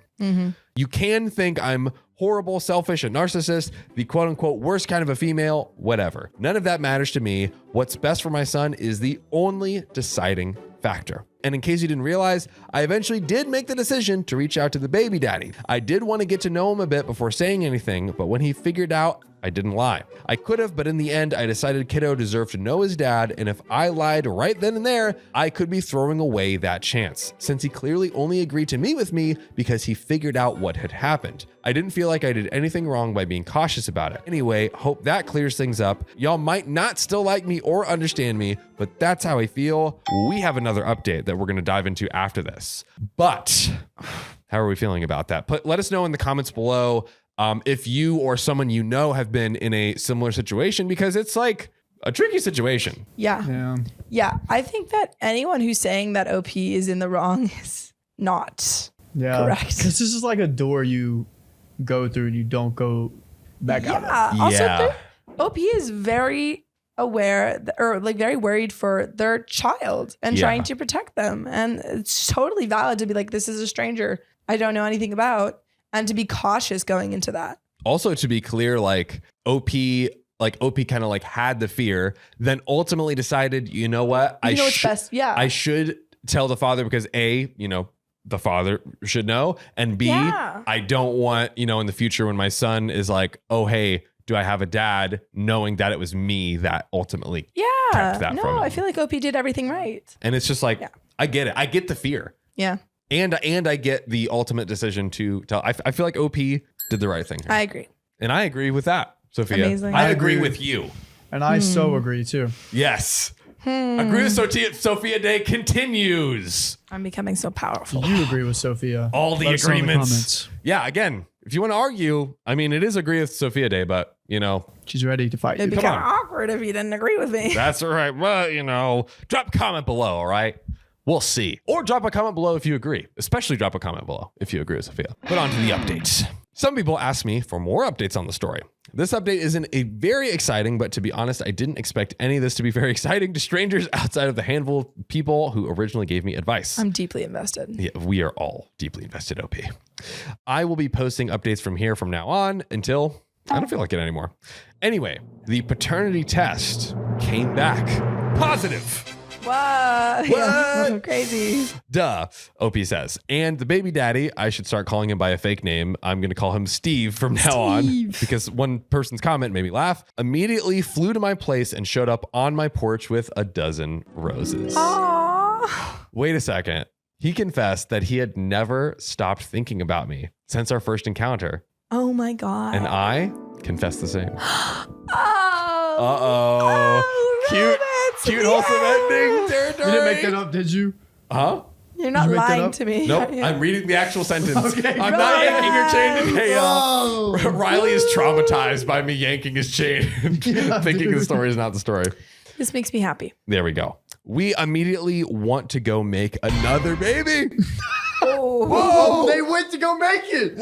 Wait. He then proposed marriage, and we are planning our wedding and honeymoon in Paris. What? Okay, let's take a quick. Wait, no, What? keep reading. I Keep feel like reading. this is f***ing fake or something. Okay, all right. Keep We'll reading. a little bit. That read can't a be little this more. happy. True. But then, while we were at the store picking out a wedding cake, a team of assassins attacked the bakery, and we had to flee. It turns out that he is a billionaire in the mafia, and he was only pretending to be a trucker as the enemies who You're found him. yanking my chain, OP. Now we are on the run, and I am pregnant with our next baby named Steve Jr. It really sucks to be pregnant on the run. I gotta stop and pee all the time, and assassins keep popping up at the gas stations. JK. I knew. Yeah, okay. Dang. OP, tell me the real You stuff. had me at Dang. Paris. Sorry, it was just amusing to me that people were invested in my life. I couldn't resist the drama. You're so silly. Wow, so silly, OP. I'm Oh, sad. silly. Okay, here is the real update. Real update. Okay. Man, Okay. Here's really- the real question. Wait. Okay. So they didn't get married. No. They don't have Okay. another baby on the They way. He did- they didn't didn't- fly Wow. out. Neither of them confessed their love. Dude, you should have let us go down that crazy rabbit hole of like, should they be getting engaged immediately? Yeah. Oh my gosh, that's They're so just gonna funny. be thrown away. Yeah. Wow. So the paternity test did come back positive. Okay. And Steve and I have been texting back and forth and talking on the phone. We still need to figure out a good time to meet up. So that hasn't happened yet, and I don't know when it will. Apparently, Steve passes by my town a lot, but not always a convenient time to stop for a visit. Anyways, I found out a little bit more about him as a person and told him more about me, just getting to know each other. I've always sent him every picture of Kiddo. I'm still gonna call my son Kiddo since I don't actually call him that IRL. If you don't like it, deal with it. Oh, I sent him all the photos I could find and pretty much told him the entire story of Kiddo's life up to that point, down to every mundane detail. Aw. It's cute. Steve has been pretty mellow about everything so far and doesn't seem either upset or excited about anything. I guess since he figured out what happened a while ago, he doesn't have much reason to be shocked. I'm nervous, but also excited. Obviously, if everything works out, I'm going to be thrilled that the kiddo gets to have a dad. I don't really have any specific concerns that things won't work out. I'm just nervous in general because I don't know what's going to happen, and becoming a mom made me a paranoid wreck. Here are a few miscellaneous things that I'd like to mention. Steve says that he doesn't have any other kids, to his knowledge, but he usually uses protection. That was an out of character, reckless moment for both of us, so seems like he most likely doesn't. Steve asked me frankly if I was intentionally trying to get pregnant that night. Whoa. It might have seemed that way because I told him that I had protection and then I couldn't find one. But no, I legit just forgot where they were, and in the heat of the moment, we were both drunk and stupid enough to carry on anyway, rather than put the clothes back on and go out to try to buy some. I found out Steve's ethnicity. To put it simply, he's mixed. I'm not going to tell you his ethnicities because that would start to get too specific. He speaks the language of one of his ethnicities as a second language, and he sent me some YouTube channels that have some children's songs in that language, so kiddo can be exposed to it. So we've been listening to those. Cute. That's cute. That's cute. I think it's super cool. Some of my friends' kids who I babysit are now super into it as well. Maybe they'll all grow up to be bilingual in the language in the middle of insert name of mostly white small town in a mostly white state here. I'm gonna say Minnesota. Love that. Yeah. What do we guess? Minnesota. I'm gonna guess trucker stop. Oklahoma. Okay. Yeah. Oh, yeah. Oklahoma. Yeah, I hate That's- Oklahoma. Yeah. Sorry, Oklahoma people. Riley has beef. Oklahomians. Oklahomians. Yeah, actually, I would like to. Oklahomies. Oklahoma, you Oklahomies? have a great musical. Fight Riley in the comments Yeah, right now. please do. Go at him. I got some stuff I want to talk to you guys about. I will meet you in the comments. Yeah. Riley will respond. Riley will be there. At him, okay? Some people have pointed out that it's going to be important for kiddo to have some other people in his life that are connected to his culture on his father's side. Great point. I will admit, this isn't something I had given a lot of thought to, and you're not wrong. Something that kind of hit me was all the comments about how unusual it is to see an Asian trucker. To be honest, I never thought of that. Yeah, I hear the word trucker. I do always imagine a fat white guy, which, to be honest, Yeah. so does your boy. I don't mean that in an offensive way, but I didn't really think of meeting an Asian trucker, or I didn't think of it that way. Seeing all the comments made me think, like, what if my son wants to grow up to be a trucker or something like that? Are people going to say it's weird because he's Asian? That's not right. He should be able to pick whatever he wants to do without people thinking it's weird. I don't care if he wants to be a trucker, mechanic, ballerina, pro athlete, cop, waiter, none of the above, all of the above. Like, I know the comments weren't poorly intentioned, but the idea of my son ever hearing that it's weird for him to do something because he's Asian kind of broke me. Oh. Yeah. I know it's not the same, but I grew up hearing that I was weird to do things I loved because I was a girl. I already decided long ago my son can be as masculine or feminine as he wants, and if anyone has any crap to say about it, they gotta go through me. They're gonna go meet OP in the comments. Opie's gonna beat you up. F around and find out. Yes, I like OP. Yeah, I feel like OP's a real one. Yeah, Like, I you get seem the like a vibes. good mom. Yeah. But then there's this whole other angle I've never considered that he will probably experience, and I don't know anything about it. So yeah, I am glad that he's going to have his dad in his life and really just more family in general. Steve hasn't told them about kiddo yet, so Steve's family, but he says he's not worried that they'll be disapproving or anything. He's just waiting for the right time to break the news. My family is totally disapproving, and I've pretty much stopped talking to my parents since they're mad I refuse to give kiddo up to adoption to my aunt and uncle. Whoa. What? Classic crazy Reddit Yeah. heck? family. Like, give your She's child doing a choice. great. She's doing fine. She's doing so well. How dare you? What is Some of these family members. Yeah. Not cool. If they're from the state, I'm thinking that checks out. God? Wait, what was your state again? Oklahoma. That's right. I forgot the beef. How can I You said forget? Minnesota. Yeah, you said Minnesota. Oh, you said Oklahoma. Yeah. But now we're brainwashing you into Oklahoma. Yeah. And you want to fight. So you just I want really to do want to fight. Yeah. Riley's ready, guys. I'm ready. She's ready. Just give him what he wants, y'all. Just give him the fight. Fight me.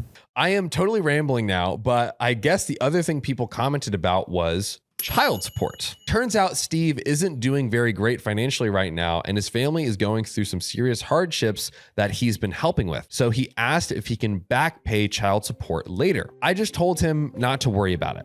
I don't really need back pay. I don't really need child support at all. I don't want to wrangle any money from him, and any money he gives me for the kiddo, it should be because he wants to. I give kiddo stuff because I love him and want to take care of him.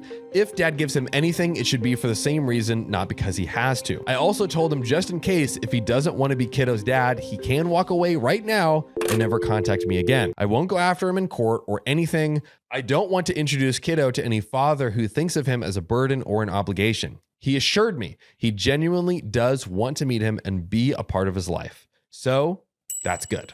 Yes. Anyways, yeah, that's the update for now. I will post again when Steve gets a chance to meet the kiddo. Mm-hmm. By the way, on my last update, I think I got a little carried away arguing with people who apparently didn't even read my post. This time, I'm going to try and make an effort not to do that. I was caught a little off guard, but now I'm prepared in any case of these updates to get a lot more comments again, and I think I'm more mentally prepared to just let people be stupid without it getting to me. Yeah. Hey, you know what? We've gotten used to that too. People are stupid. Yeah. People can be stupid. People say things That's right. all the time. Basically, what I mean is I'm no longer to be replying people who say I hate men, because I don't. If I hated men, why would I have a son? Or why would I hide my son from his father for a year? Or anyone accusing me of anything else that I don't do. Yes. There we go. So in this next update, I'm guessing. There's more. Oh, there's more. This is one fat story. One fat story. Now, Whopper. how do we guess the meeting with the child goes? I want to hear everyone's comments if you have any theories, but what do you think is going to happen? I think it's going to go so well and everyone's going to be happy and everyone's going to frolic in the sun. I agree. I know this is agree with Sophia Day. Come on, John. Don't do Come it on, to John. me. Come on, John. Don't do it to me. I could see worlds where I'm not saying I see the world, but I could see a world where Steve meets his kid and he's like, kind of like we read one recently where the wife said, oh, I'm okay with you seeing other people on a break. And then afterwards, after it happened, was like, ooh, that hurts. Maybe Steve is like, ooh, I kind of want custody of the kid now. Oh, I hope not, Steve. I could see that happen. Oh, Steve. But Steve doesn't have like a what's the word? Like living like He doesn't have like the proper living situation for. That's right. But courts. Does that stop him from potentially wanting custody or Steve some wouldn't custody? do that. Steve wouldn't do that to us. Would he? Wouldn't Nah, Steve's a good guy. he? Steve's a good guy? I say AKA real name Brian. Steve Bryan. Yeah, we call him Brian now. Steve Bryan. Steve Bryan. Well, let's see what Steve Bryan does. It's Wednesday the 6th. He's going to leave Saturday. We had a few low-key activities that we might do depending on the weather. And then Steve will try to stop by briefly and visit as often as he can when he passes by. But he wants to have more time to get to know the kiddo for the first time that he's meeting him, so he ended up getting a few days off of work. So yeah, pretty exciting, and I'm kind of nervous. For no particular reason, I'll post about how it goes afterwards. In other words, it's been snowing and has been the cutest thing ever to see the kiddo's reaction to it, him waddling around through the snow in his little snow booties. Oh, that is so adorable. It's really cute. He also loves sweet potatoes, apparently. And then this update within the update, titled, "The Visit Went Well." Yay! Hello to all my friends and haters. Here's another update. Wow. You really got haters for this. Right? How? I just can't. It's Reddit. Yeah, Reddit. I know. It is Reddit. I know. It's pretty late because I've had a lot going on and haven't felt like writing. And to be honest, the amount of haters in the comments have been a bit overwhelming. And I know I'm most likely going to get more. I don't know. It's weird, but I feel like this mix of excitement and dread about posting. And I consider not posting, but honestly, I like the attention. Yeah. So the excitement won out, and here's my post. Anyways, it went well. We are going all in on this co-parenting thing. We have made a plan and everything. We are going to stick to occasional visits and frequent FaceTimes for now, then revisit other options later when the kiddo is a little older. Maybe Steve's situation will have changed by then and he will have a permanent residence somewhere to take kiddo for longer visits. But for a while, it'll just be short visits when he comes over here. A highlight reel of the experience. When Steve saw the kiddo in person for the first time, he broke out in the brightest smile. Aw, that's so cute. So cute. It was heartwarming and really assuring. Kiddo took to him right away. Imagine if he was like just crying, just like, He's sobbing. Get this kid away from me. He is really interested in people in general, so I thought he probably would be. But yeah, I don't know. I had been worried that Steve wasn't really interested and just felt like he was obligated to be in the kiddo's life. I think I thought that because he didn't really express much emotion about finding out. But now I think that that might just be how his personality is. Fair enough. Anyways, that smile was so bright and earnest that all of my worries melted away in that moment. I think he even looked a little watery-eyed when he held him, which I mean, Yeah. I would be bawling. I would be a wreck. This child. He brought Kiddo 7 stuffies, mostly teddy bears from different states that he had passed through since finding out about him. Oh my God. That's this cute. Is so cute. A different teddy from every state. I love that. And he could probably collect like all 50, although Yeah. maybe No. that's annoying. I don't know. 48. 48, fair enough. Unless he's a real one, he'd get probably 49, but not 50. Yeah, for like Alaska. Why? I mean, Ice Road Truckers. Dude, we should get him on that show and make him famous. Get him on this show? Ice Road Truckers. Oh, You guys know what? Ice Road Truckers? Yeah, I know what you're talking about. I'm just confused why they're going to be on our show. No, on the show Ice Road Truckers. Oh, It's get a him show on there? the History But Channel. He probably doesn't do it. Like, what if he's like a non-ice road trucker and you get him on the show and you basically sentence him to death? That's what I think is going to happen if you try to do that. Bad idea. So there's Disagree with John Day. There's a reality show about ice road truckers who truck Ice through Road. Alaska. Oh, okay. It's just In the chronicling their adventures They like trucking drive through on Alaska. ice, like Interesting. river. It is kind of a hilarious premise when you think about it, but they really like, you know how they make like show trailers. They really Yeah. make it seem like, oh, this is life or death. It Yeah. is. I Some mean- scenarios they are life You- or death. You are totally right. So You are around March, totally right. things are warming up, and you think, "Oh, this river will hold me." Sorry, buddy, I'm not going to hold 20 tons of yourself. Oh my God. Well, Wow. imagine Drama. the whole truck. Dude, that's, It we got to happened. read some of those stories. Yeah, where are those stories? Steve, submit your trucking stories to us, Yeah. preferably ice road ones, if you have them. He says someday that he's going to collect a stuffy from every state for him. Cute. But Loki he's not going called to it. truck every state. We'll figure Or it is he? out. He'll figure it. He can fly. How are you going to get to Hawaii? He They'll can do figure it. out, Believe. Riley. Believe in life after love, okay? Kiddo's favorite is a stuffed octopus from California. Steve says that he's going to bring the kiddo keychains for the next visit since kiddo kept grabbing at Steve's keys. Oh my gosh, he's intentional. He sees things. He sees the small details. He wants to be a trucker like daddy. That's cute. That's Cute. cute. I don't think kiddo exactly understands that Steve is his dad yet, which is fair. I introduced him as dad, but he hasn't called him that yet. But he doesn't say any words yet, so I wasn't expecting him He's to. just not saying it. He's just not he calling can't dad. talk, so he kind of just acted like he'd act around any other friend of mine. As in happy to see him, okay to be held or to sit with him for a bit, but after a while he wants to go back to me. That's normal, I guess. He doesn't know him just yet, but it does make me feel kind of sad that his dad is a stranger and kind of makes me wonder what things would have been like if I had just asked for Steve's number in the first place. What if that's just how it goes sometimes? That is true. Life is. Life is. But I know it will eventually be okay and kiddo will get to know and love his dad. It's just going to take a little time. Yeah, it'll take some time. We mostly stayed at my place and relaxed, but we went to the park and the lake a few times and we went to the zoo.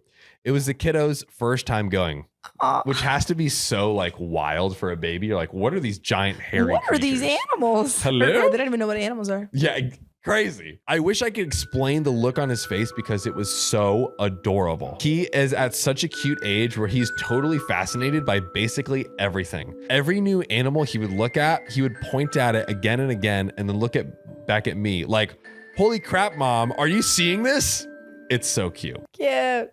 Kiddo and I are going to meet some of Steve's relatives over FaceTime. They all seem super chill, warm, and nice people and are super welcoming. They're going through some serious stuff right now, but they are super positive and kind anyways. Green flag. Green flag. Green screen flag. Green screen flag. I'm so glad kiddo is going to have relatives in his life. I'm keeping most of my family at an arm's length right now for the sake of me and my kiddo's sanity, but I am so happy that he's going to have aunts, ankles, ankles. Ankles. Woo! Gotta love them ankles. Get those ankles in there. Let me try that again. Aunts, uncles, cousins, and grandparents. Yay! Crushed it. The child support thing, I think, is resolved. Steve is going to give me $200 cash, which, Riley, could you once again for us look up the minimum child support in Oklahoma, if you could for us. And he will give more when he is in a better position. I can definitely find a good use for whatever he can afford to give. I asked if he wanted to go to court and work out some official agreement, like actually making him the legal father, but he was like, no, this is fine.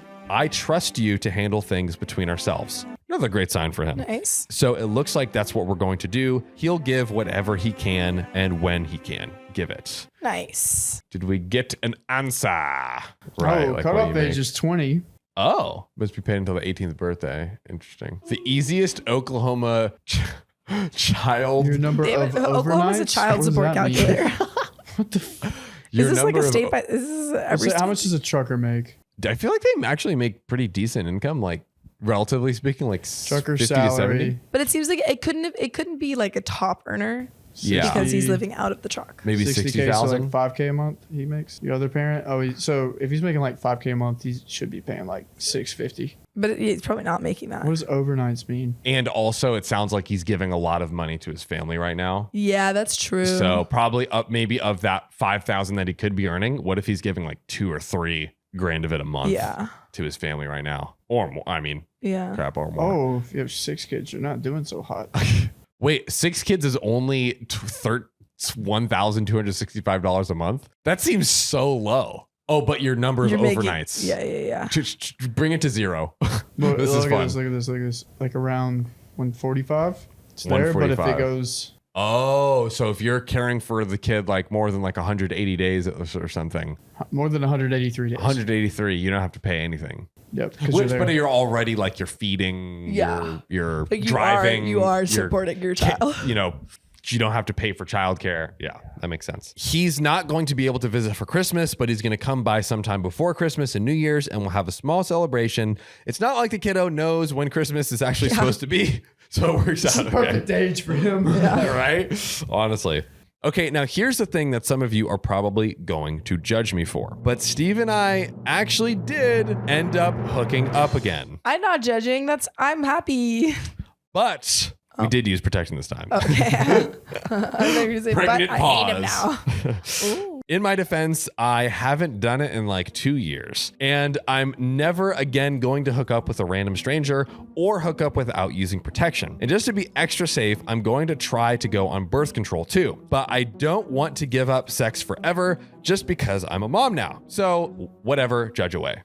I do not judge. Hook up with whoever you want. And I hope this stuff with you and Steve works out. Get that D, queen. Get it. The only thing I'm worried about is if things end up affecting the kiddo somehow. Because where things stand, it looks like Steve and I are just going to be friends with benefits and not get into an actual relationship. Maybe that will change someday, but for now, that's what we both want. I know people whose parents were married, divorced, never married, whatever. And in every category, I know some of them turned out fine and some didn't.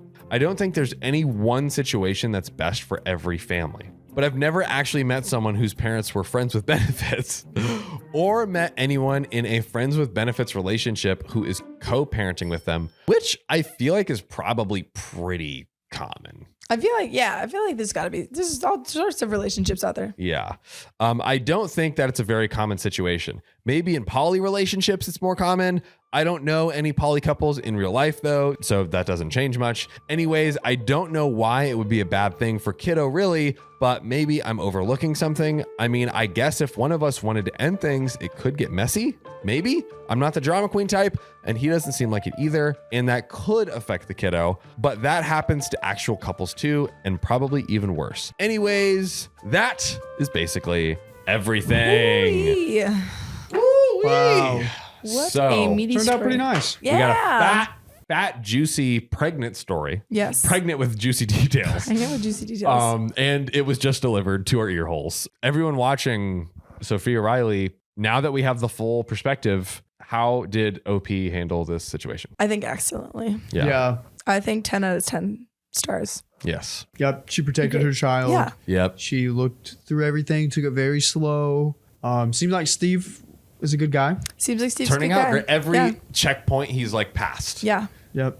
Which is great. Every trick or stop, he's Yeah. passed. Yeah. But I was afraid for this one, but this one's pretty This one's wholesome. Pretty wholesome. Happy and wholesome. Happy Yeah, and then we're wholesome. gonna work it out. I'd like to see what Yay. happens in like a year or two. Yeah. I want another update. Yeah. Give me more. I feel like they could easily end up being together. Yeah, let me see if there is another update. Because this was probably over a 2-month-ish span that they're just now getting to know each other again. Yeah, I think just give it time. Yeah. That is all she wrote, literally.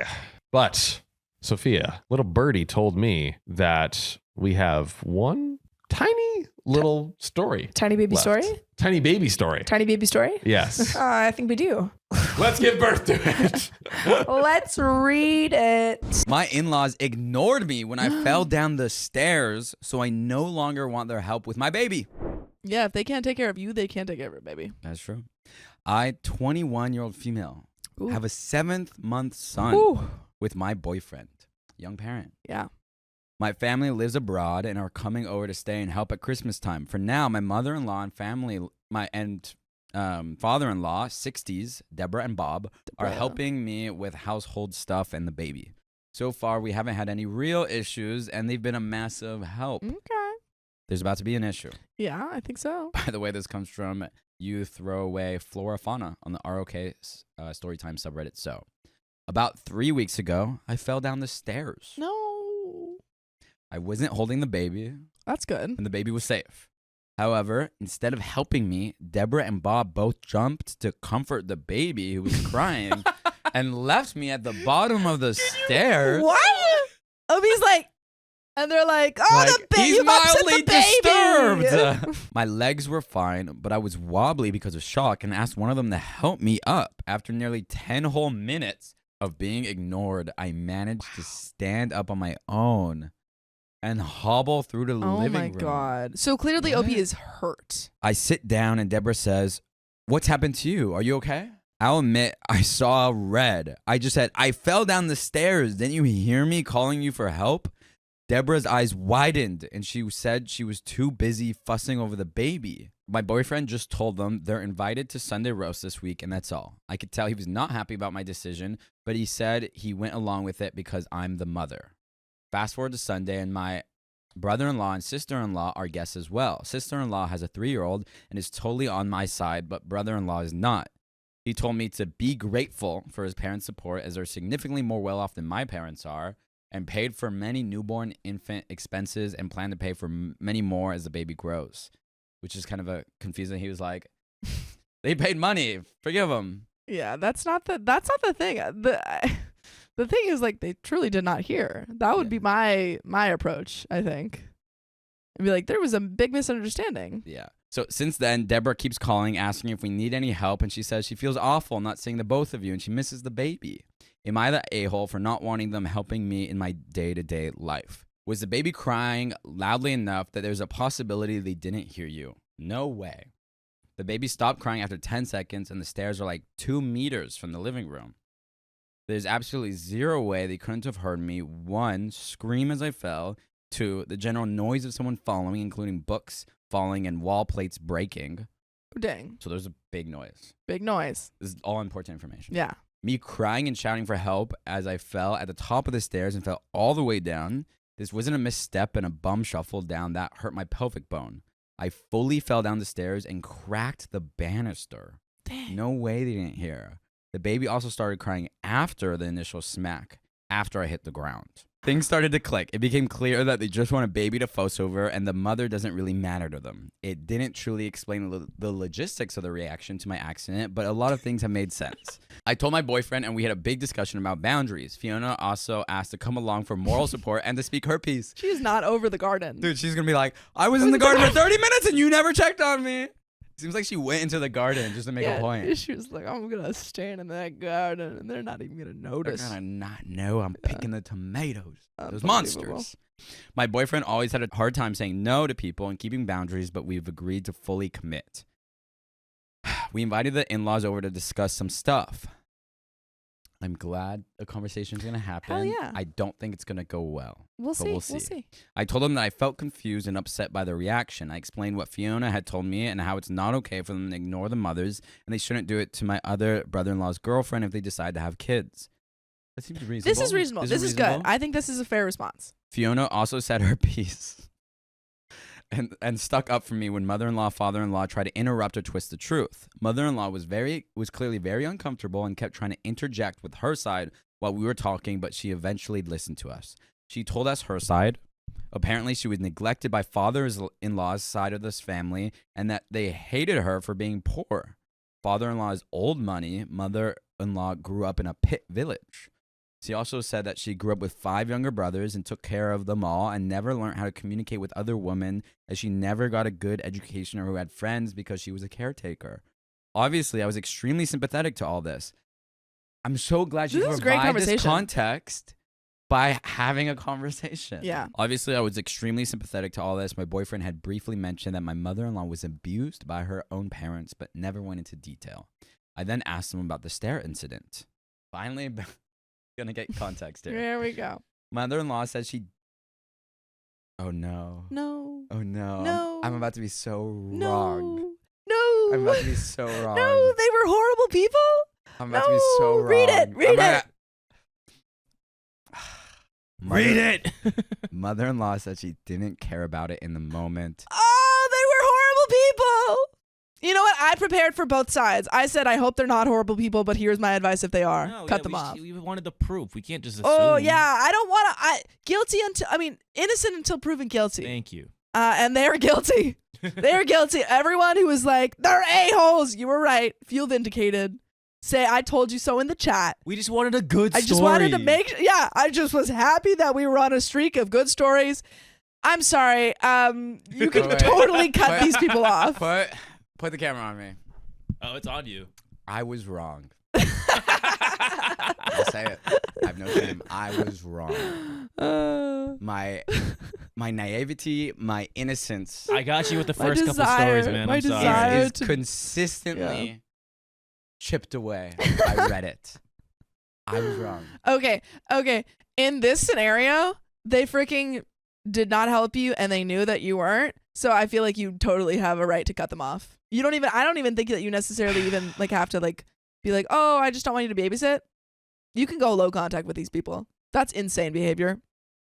That's insane behavior. Chan Digital, Alex got creamed. I got creamed. Got creams. I'm not gonna You know what? pretend to hide it. I got I creamed. prepared for both scenarios. wrong. I just want to say I prepared for both I want scenarios. you to believe in people not being villains. And They I were guess villains. I can't make that assumption. However, Conversation. assumptions were still made. Assumptions were made, and we had a conversation. And what happened? Assumptions were still made. We got to the bottom of it. and we finally got to I'm still against making decisions without confirming assumptions. The assumptions did happen to be confirmed, Yeah.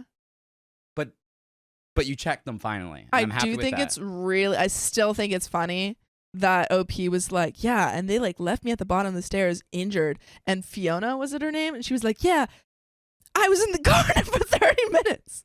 Wait, I sorry, still what think happened that's here? funny. I said, I think it's funny that OP was like, yeah, they left me at the bottom of the stairs, ignored me. And I was like, I had a head injury. And Fiona's like, I was in the garden for 30 minutes. And no one said hi Yeah. or nothing. Well, everyone's I'm right still, in the chat. I'm still processing. Chat. You got to read that story. Let's Okay. find out what OP did. All right, chat. You were right. I was wrong. All right. I'm mad at the parents. What the They hell? suck. Someone clip it. They suck. What? Okay.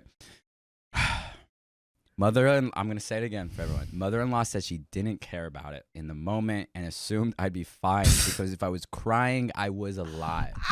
What the? They're evil. What the hell? They're evil. They're evil. We said, oh, we hope they're not evil. They're evil.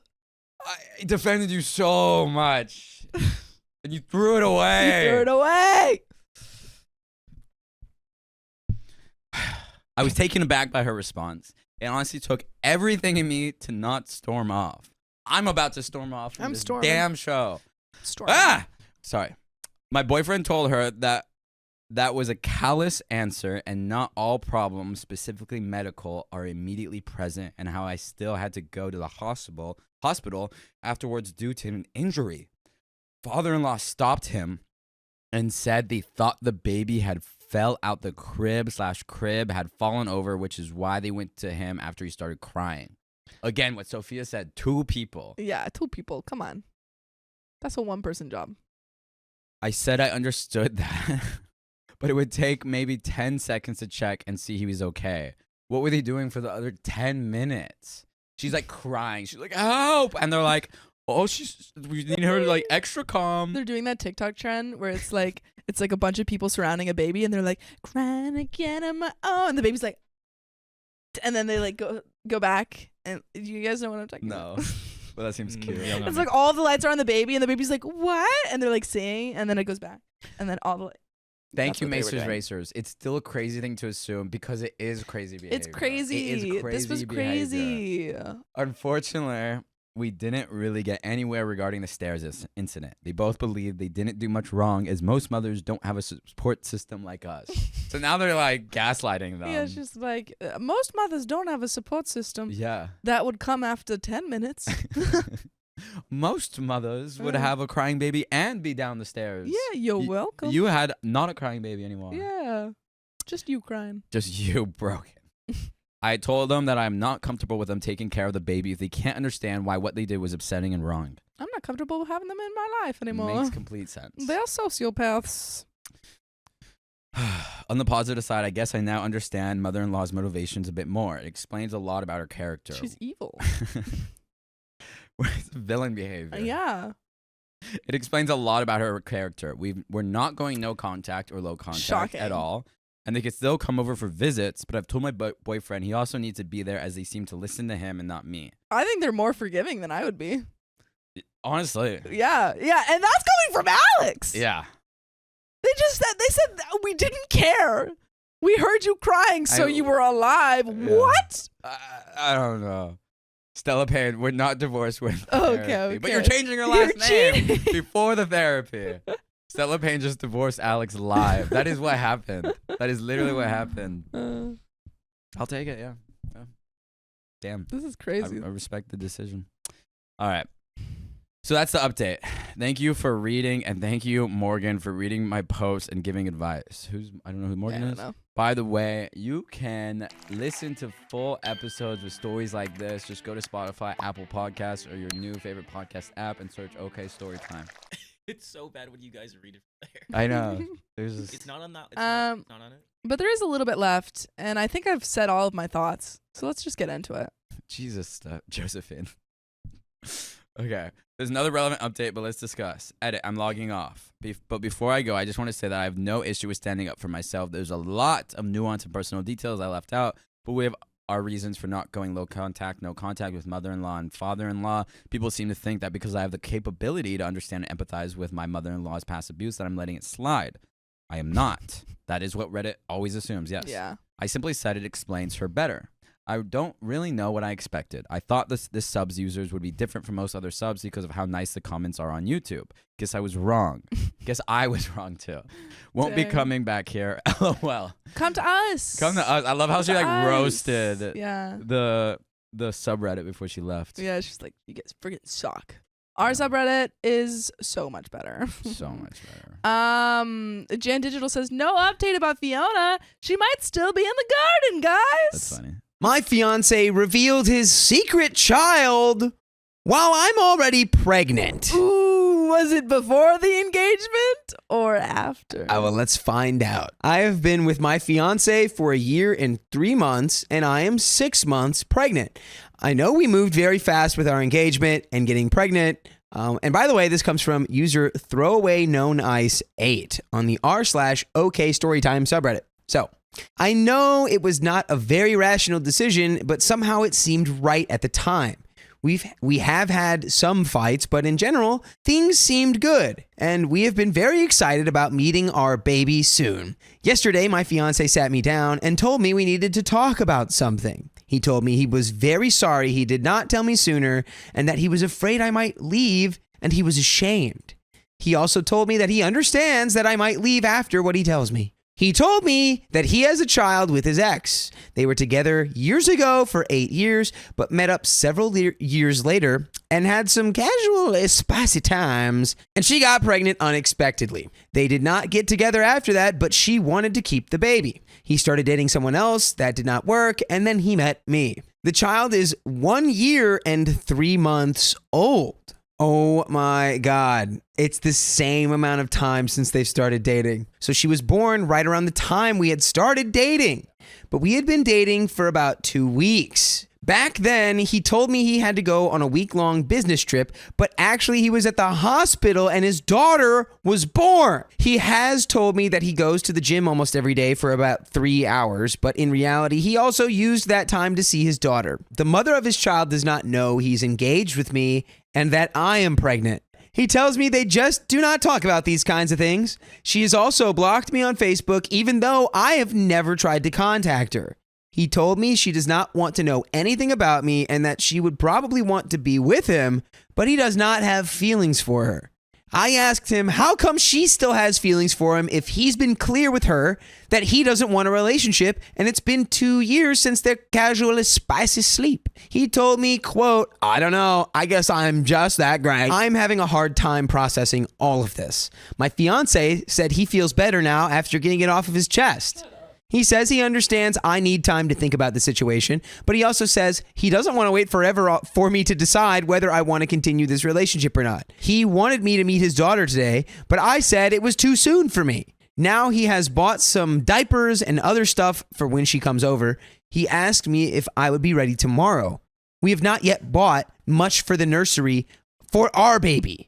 But now he suddenly wants to hurry up and buy a bed for the nursery so that his daughter could stay the night before our baby is born. Is this like a hustle? He's like, I'll have one baby with this woman, and then I'll have another woman who I'm also having a baby with, And make they'll the pay for my nursery for my babies. first kid, then I'll leave the second woman and have a third woman take care of my second child. It's like a multi-level marketing scheme for having children. babies. That's Yeah. crazy. I feel overwhelmed trying to process all this information and also sad that the nursery I have been planning for our baby will not just be for our baby. This is not how I imagined having my first child. What are your thoughts on this? Has anyone ever been in a similar situation?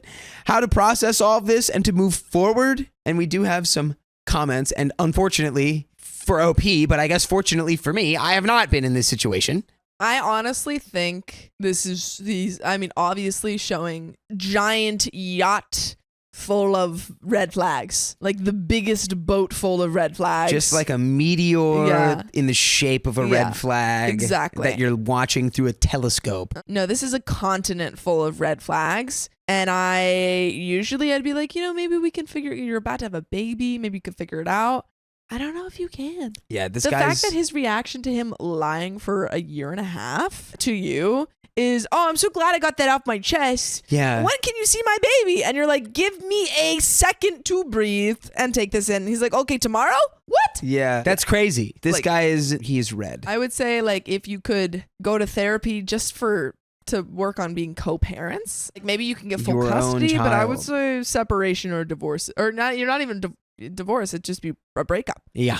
So here's the comment. I'm that great, bro. Get over yourself. I think you need to find a way to reach out to his ex to confirm his story because it's all pretty convenient. That you can't reach out to her and that he was already broken up when you guys met, but she was still pregnant. It's also convenient that he got the courage to tell you about this after you couldn't terminate anymore. He sounds like he's baby trapping you. I'm not sure, so please reach out to the ex. There is definitely more to the story. He wants you to be a babysitter for his kid when he's 100% still sleeping with the ex. Tell him his kid can come to your house after you meet the mama in person. Watch how quickly he tries to squirm out of that. You need to find and talk to this woman. He's lying to both of you. OP says, I told him I want to contact her either by writing to her or face-to-face. He told me he will tell her tomorrow that I would like to meet face-to-face. Also, I found her Instagram and he saw that. He got upset and told me I should not write to her on there, even though I was not planning on doing it right away. I told him that if she does not agree to meet in person, I am going to contact her on Instagram. He said I'm being a bully because she has said she doesn't want to talk to me. He said I'm treating him badly by threatening to contact her and that it's not my place to tell her things. Yeah, look at that guy just immediately trying to weasel. Wait, no, don't talk to her because then you'd be a bully. And trust me, she doesn't want to talk to you, so you don't want to be mean. Why are you being so mean to me? You're hurting my feelings. He also said she's mentally unstable and has threatened self-harm in the past. He said he's afraid of how it will affect her when I contact her, that she might want to continue this behavior or that she might start to keep his daughter from him, which, hey, she probably should, you gross scumbag. Yeah, also dependent on the custody agreement. She wouldn't be able to do that unless she had full custody. And if she had full custody, maybe there's a reason for that. Firstly, I want to thank everyone who responded to my original post. There were so many comments, and I tried to read through all of them. Many of you recommended that I find a way to contact the mother of his child. As she has blocked me on Facebook, I couldn't message her there. I did message her on Instagram, but she didn't respond. I don't know if she even saw my message request. I told my fiance that it was necessary for me to talk to her either on the phone or in person. He told me she didn't want to talk to me, but as I insisted on it, he convinced her. When he was visiting her and his daughter, he called me and let me talk to her on speakerphone.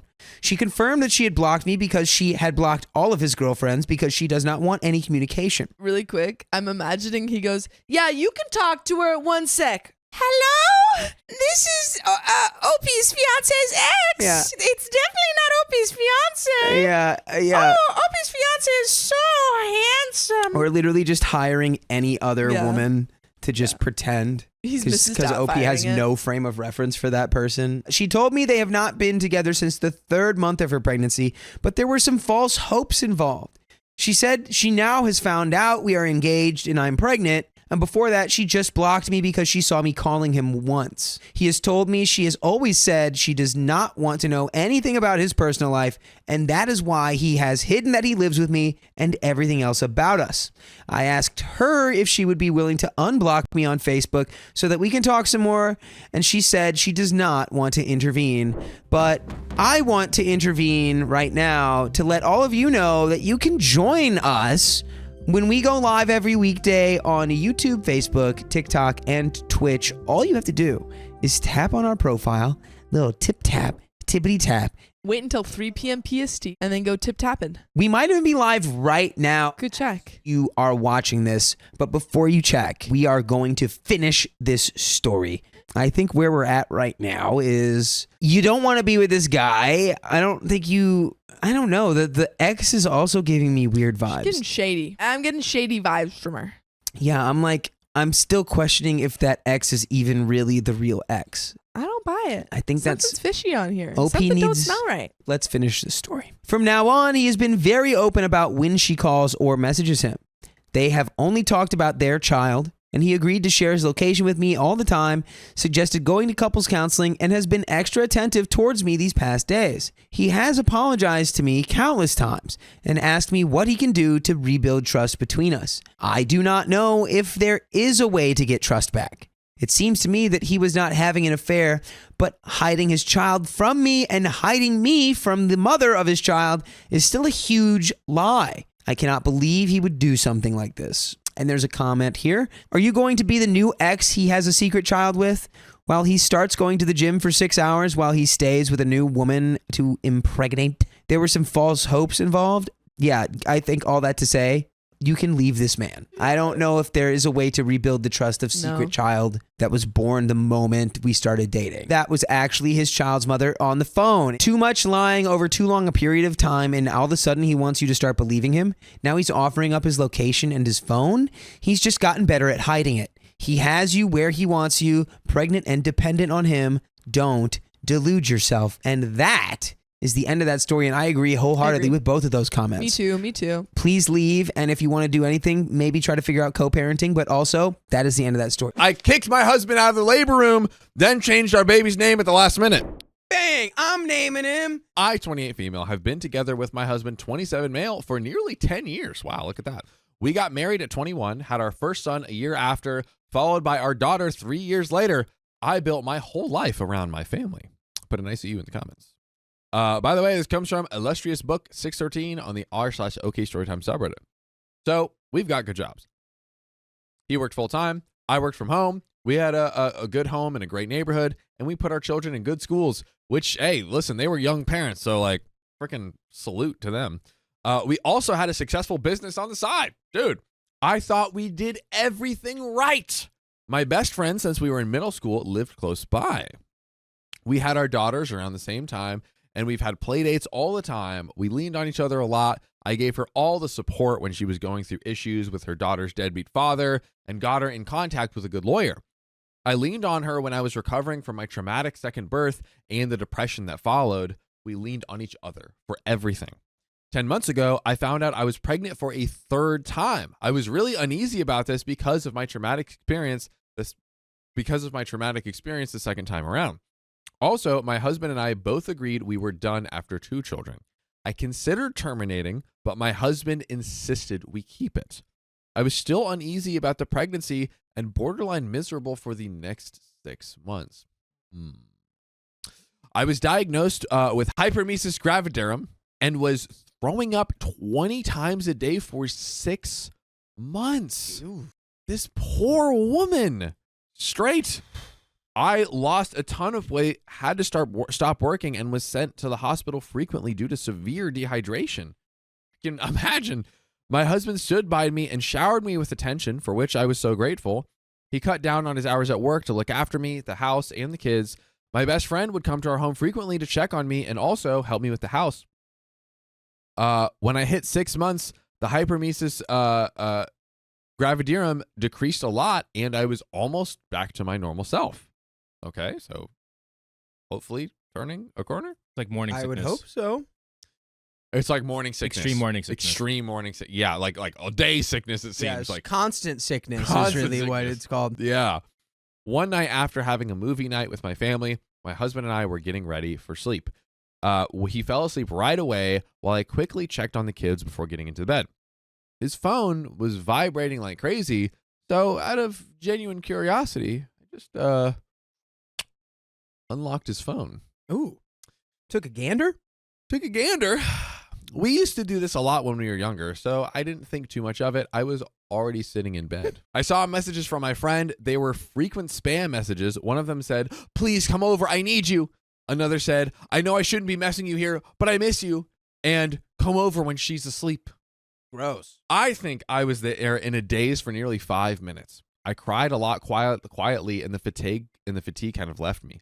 I scoured his phone looking for more. I saw emails and DMs from them both, even using apps like Kik to message, and the pictures. Oh, no. The pictures. But the worst part was finding out my husband left me one time in the hospital while with my mother while he went back home where my kids were being babysat by my friend and got intimate in our bedroom with our kids in the house. Ah! Number 15. Then bring him back and do it again. Do it again. Do it again. No. I kicked him out the following morning after confronting him and filed for separation sometime later. For the next 2 months, he had been begging for forgiveness, then complaining and insulting me that I'm not letting him see our kids or that I'm stopping him from going with me to doctor's appointments, which I had been. We had planned months earlier about who was going to be in the labor room. It was going to be my mother and husband. He called me when I was at 35 weeks, questioning the labor situation. At this point, he had moved in with my ex-friend's house shortly before this call. I said no to him being in the labor room, and he got very angry. Lots of my in-laws and family members told me to put our differences aside for the baby. I still said no. I gave birth to my son with my mother and sister present and didn't feel any regret about my choice. After my second traumatic birth, I just wanted to be sure this one was as stable as possible, which it was. We were going to name our child after his father who passed away. I went along with it to make him happy, but changed my mind and picked a name I had always loved since childhood. This aggravated him even more. Am I the a-hole? Because I'm being guilt-tripped by many people right now. All I want is for everyone to leave me alone and for me to just be with my kids. Let's talk about it. We got some meat to chew on here. First question for you, dear Dakota. Is it okay that she didn't have him in the delivery room? Yes. Yes. He's Agreed. not pushing a life form out of his body. Yes. He doesn't get to decide who's in the room. And it's just wanted to add that I do let him see the kids. That would be crazy if I didn't. The children love their dad. I just have certain boundaries now that we aren't together, and he doesn't respect them. He gets angry and says things that are categorically not true.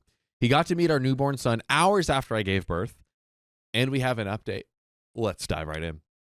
So I'm going back after nearly a whole year. I completely forgot about this post because I've been so wrapped up in other things.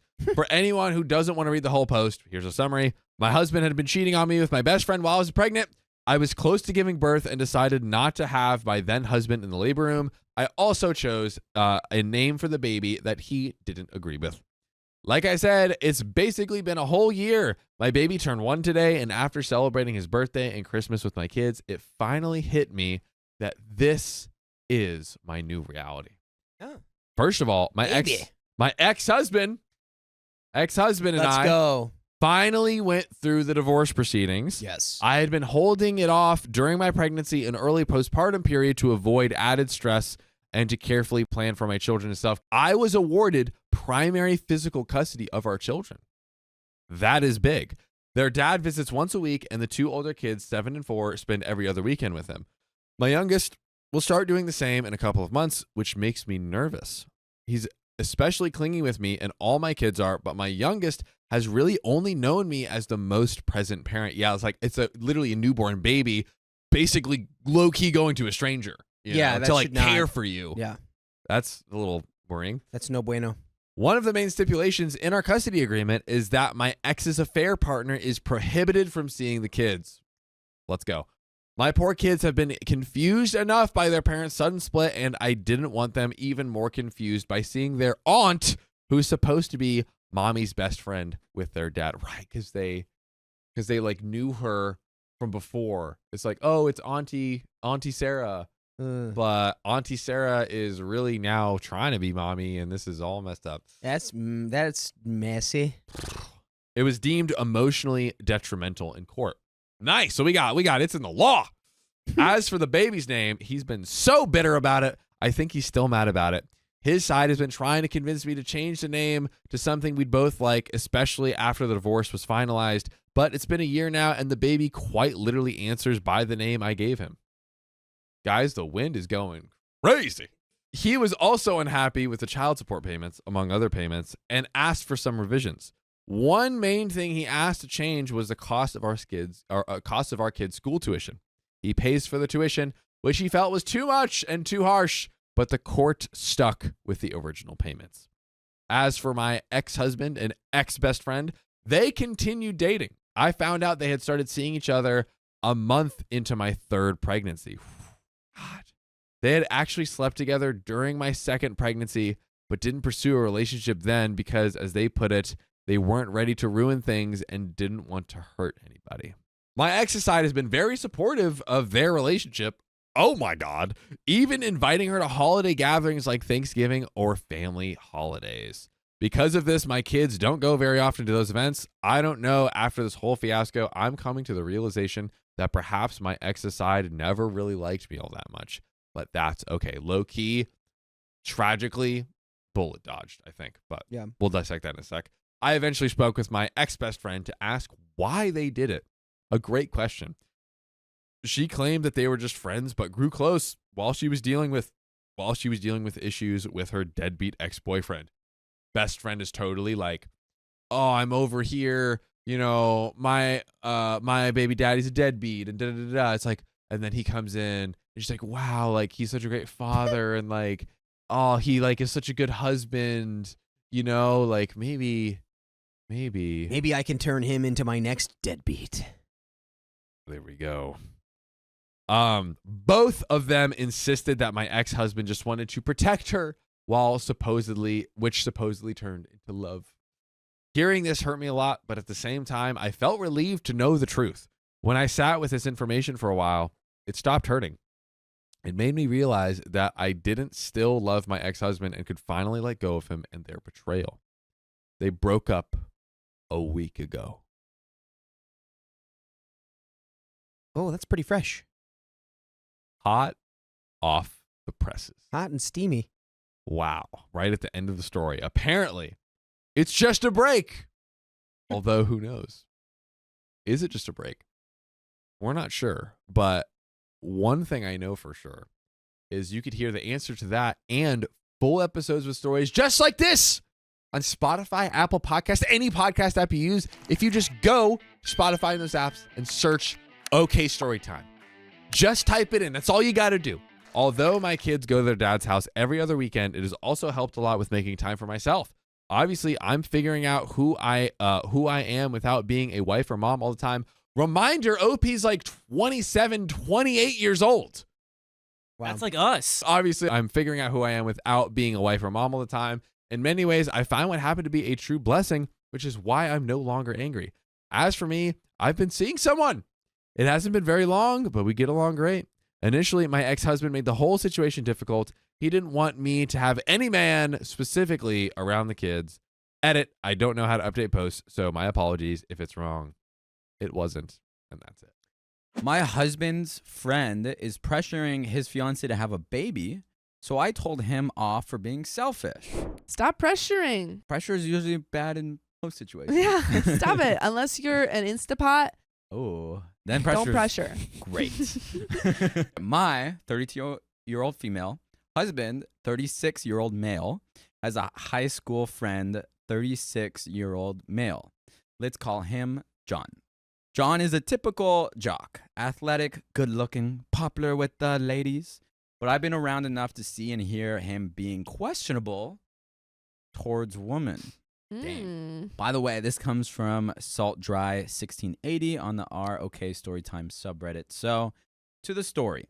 We were in a group of friends, and I was introducing them to my new baby, 0-year-old female. I've never seen it put like that. That's funny. Important info. I had a miserable pregnancy. The topic of having kids came up, and John started saying how him and his fiance, 32-year-old female, would be the next.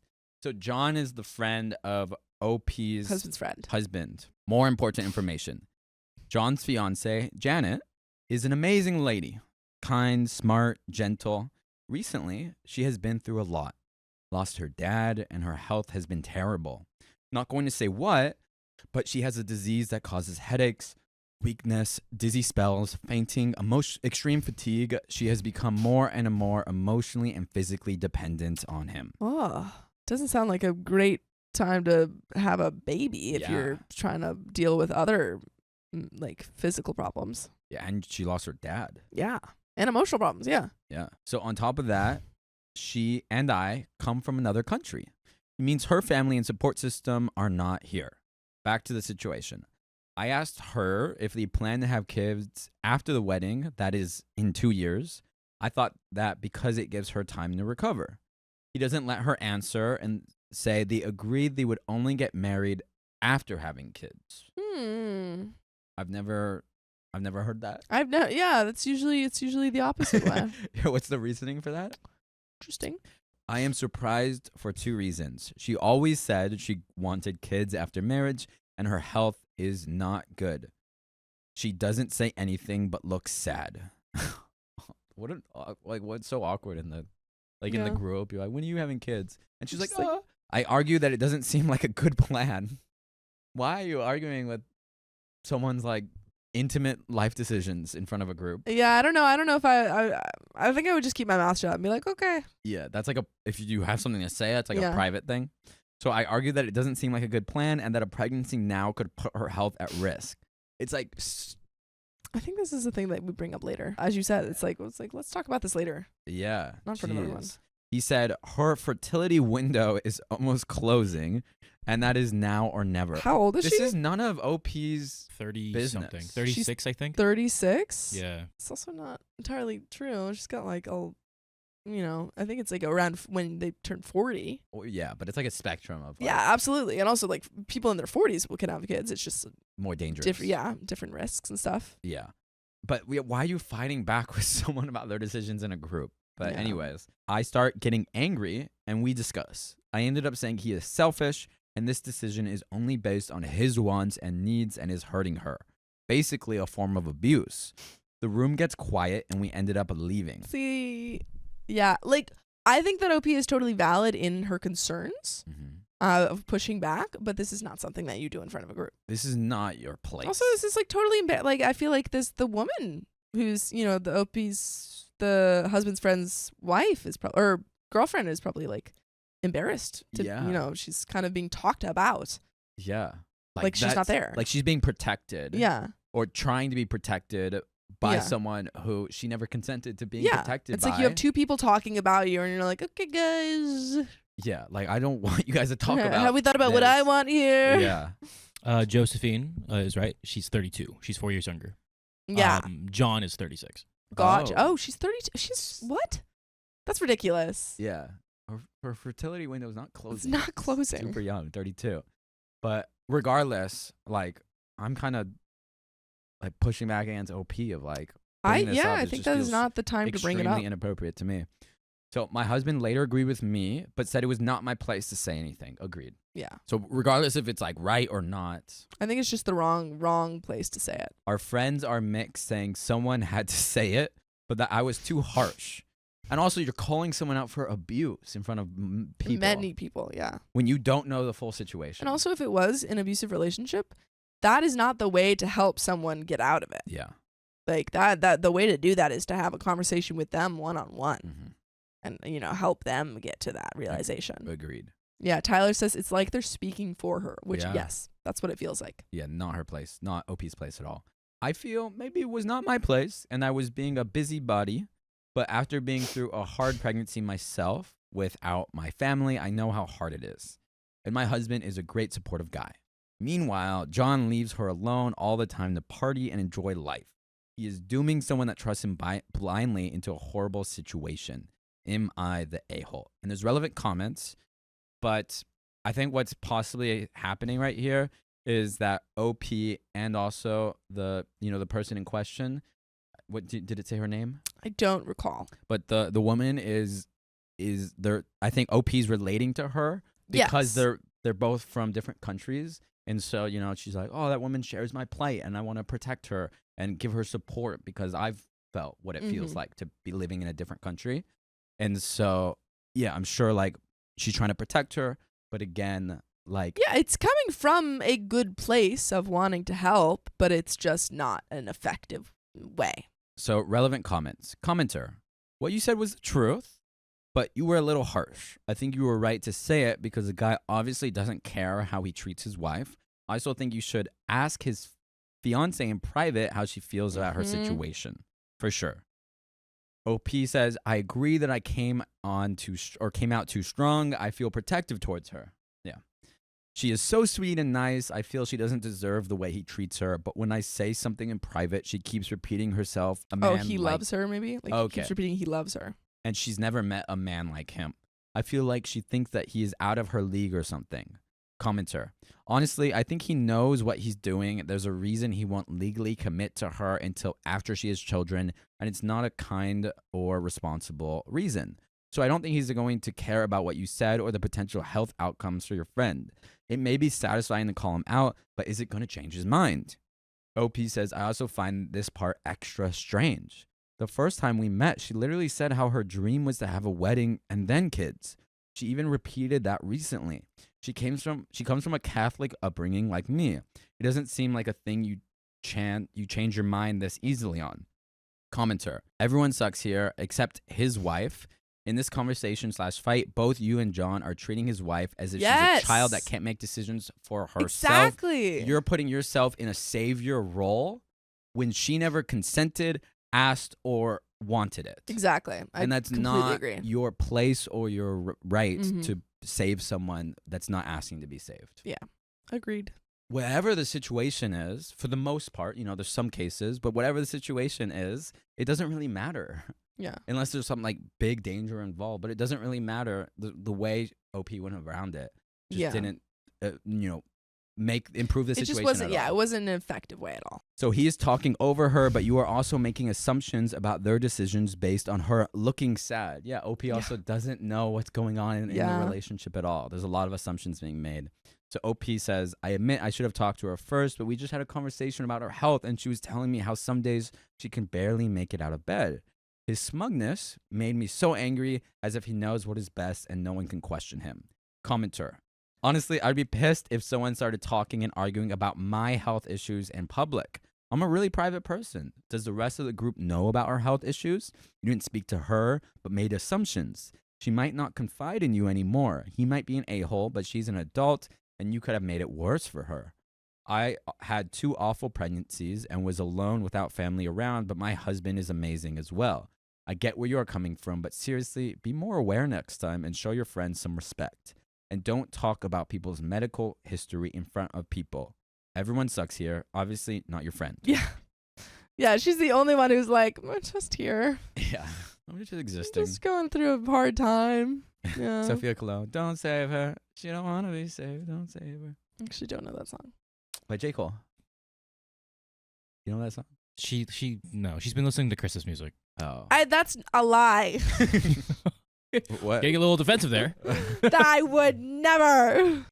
I see your point. The group started with some people that studied together and expanded with their significant other. We meet often and are friendly. When she got sick, we took turns visiting / checking up on her when she was alone for a reason or another. Everyone seems to try to be her support system, but seems afraid to say anything to John. Commenter. He probably does and just doesn't care. John is aware that his wife isn't in a good place for kids. If him and Opie's husband are such great friends, why didn't he say anything? Call out your friend's crappy behavior, people. OP says, my husband is great, but everyone jokes he has a man crush on John. Yeah, because John, popular, jock, sexy, popular with the ladies. He was John's sidekick in school and doesn't listen when I point out some comment John makes. Update. I didn't know there was going to be an update. Thank you for all the answers. I am blown away by all the perspectives and was able to see further into the situation. I reached out to Janet and invited her for a coffee. We usually talk with more people around, so this was the first time fully alone. I started by apologizing. Good. I said I should not have said all these things in front of everyone and acted as if she cannot speak for herself. She said she was initially embarrassed, but after further thought, she started questioning if really it was a good idea to have kids now, and has scheduled a talk with a specialist. I guess something good happened out of it. Yeah. Something. She said John doesn't know, and she wants to have more information before talking to him. She also said he was furious afterwards, and they had a terrible fight. Oh. So you guys were right. It was not the right move, and he did blame her, saying she should have defended their position and that she knew having kids was a must for him. Yeah, it goes back on her. That's so sad. Yeah. He also said that a woman would only be a real woman if she gave her man biological children. John sucks. Yeah, sorry guys. Didn't mean to defend John. John freaking sucks. That is an awful thing to say. You suck, John. I don't care how popular, good looking, or how much you look like Keon. I don't care how sexy you are. You suck. She asked him what if she could not, and apparently he never answered. That's heartbreaking. Yeah, she's like, what if I medically can't have children? It seems more has happened in the fight, but I decided not to pressure her and let her tell me what she was comfortable with. Lastly, she decided to take some time off and go home to her mom. I think it's a good idea. Yeah, get away from that environment. The saddest for me was that she cried, saying someone like her would never get a man like him, and that she was scared of losing him. What is her name? Janet? Janet, you deserve a wonderful man, even better than John. And you're going to find a better Someone man. that loves John is the you. bottom of the barrel. Someone that loves you in all circumstances. Yeah. Unconditionally. Yeah. That it was like she found a golden ticket. I held my tongue because I personally do not think he is a prize. But everyone else, including Opie's husband, does. Thinks he's amazing. Shout out, John. But again, I took the advice and did not pressure further. And I don't want to pressure you, but you can join us live every weekday at 3 p.m. PST. Just tap our profile. Just tap it. No pressure, though. No pressure. You can join us if you want. Just if you want. There's another relevant update.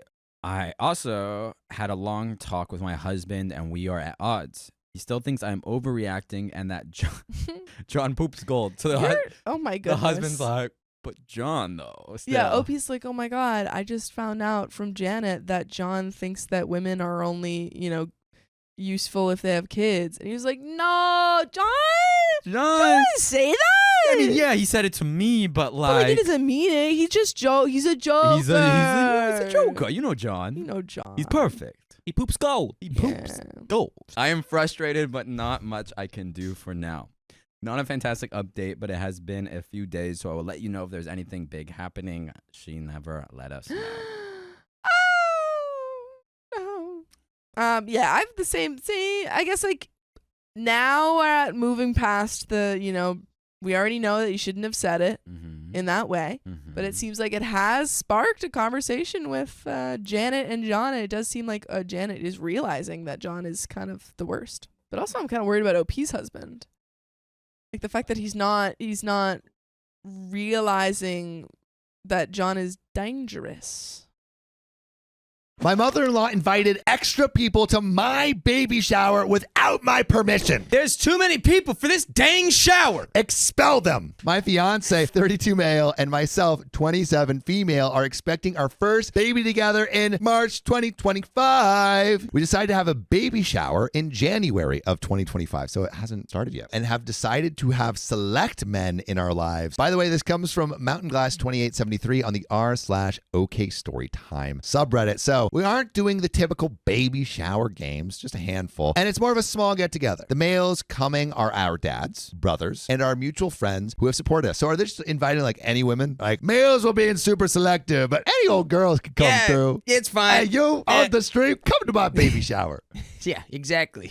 In our journey to plan our family, etc. These mutual friends have known my fiance since they were like 6 or 7, so are practically like brothers. Other than that, no other males are invited, and a lot of my girlfriends are from work, who missed out on celebrating our engagement party with us due to mother-in-law insisting we invite nearly all of their extended family, and I am a people pleaser. I made the event on Facebook and didn't realize I needed to unselect the option of guests being able to invite people. Unfortunately, to do after it's published, I needed to delete the entire event and start again. I invited all the people I wanted to invite and said to my fiance, if I have missed anyone, just let me know. I woke up the next morning and 2 male cousins. I'm a little confused about like the male-female distinction. Yeah, like why is it such a big deal? Like, I guess are baby showers supposed to be women only? no, I've gone to baby showers. I think sometimes they can be predominantly women, but I don't think I've ever been. Isn't to, that the bridal shower supposed to be all women? I've never been to a bridal shower. I've only been to a couple baby showers. I've And never some been of them to a baby were shower. pretty predominantly Or women. maybe I have. But they weren't exclusively women. Of my fiance had liked the event and they said they were coming, but I did not invite them. I then checked the people invited and noticed 15 plus people had been invited, 10 of which are male cousins and the other 5 are family friends of my in-laws. I asked my fiance if we went in and out of them and he said no. After asking my mom, she said, oh, your event is letting me invite people. And then I saw red. Mind you, pregnant lady rage is so real. And I looked at my fiance and said, I am sorry. I love your family. However, it is incredibly rude to invite people to someone else's event without checking in with either of us first. My male cousins are not invited. Rage justified or unjustified? I mean, pregnancy, so a little bit, but at the same time, it's like I feel people like want to celebrate you. people and want to your celebrate. child. Like, I understand that, but I also feel like this is a more intimate event. Oh, but it is family. You're inviting cousins. I just think it's weird to gender an event where even if it is traditionally Yeah. like it's still weird to me because I feel like the event of like celebrating the fact that someone's having a baby, which is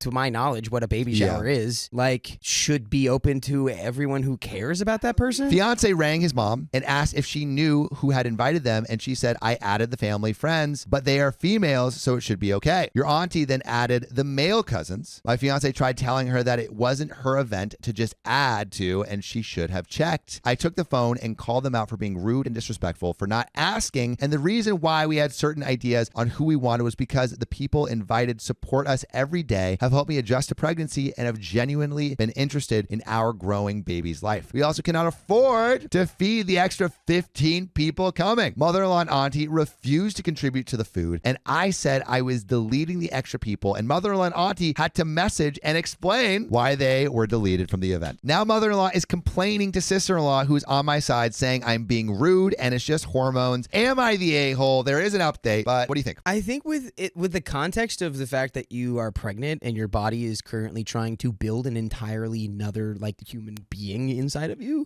probably not the a-hole. And especially because it's like you did have your reasons for not doing it. That being said, pregnant rage, it's there. So like, I think she gets a little bit of a pregnant rage pass. I think it is justified to make them fix the problem. Miss Murphy's cow, the only way out of this is to send out a notice that the shower is canceled, wait a week, and send out individual invitations to the people you want there. When people demand to know why you canceled, tell them the truth, that too many people took it upon themselves to invite scores of people you didn't even know. No other reasons need to be stated. In the future, do not use social media to invite people to your events. Understand that whatever you put on social media gets broadcast around the world to millions of people who now know there will be lots of expensive goodies at your house ready to be stolen. That's an accusation. Somebody doesn't like their cousins. Repulsive Ad 5640 says this is absolutely the best way to rectify the entire situation because she is right. Her mother-in-law was extremely rude and inviting so many people and insisting that so many people could come when it's not her baby shower, it's not her daughter, and it may be her grandchild, but that does not entitle her to decide who comes to OP's baby shower, as it is only OP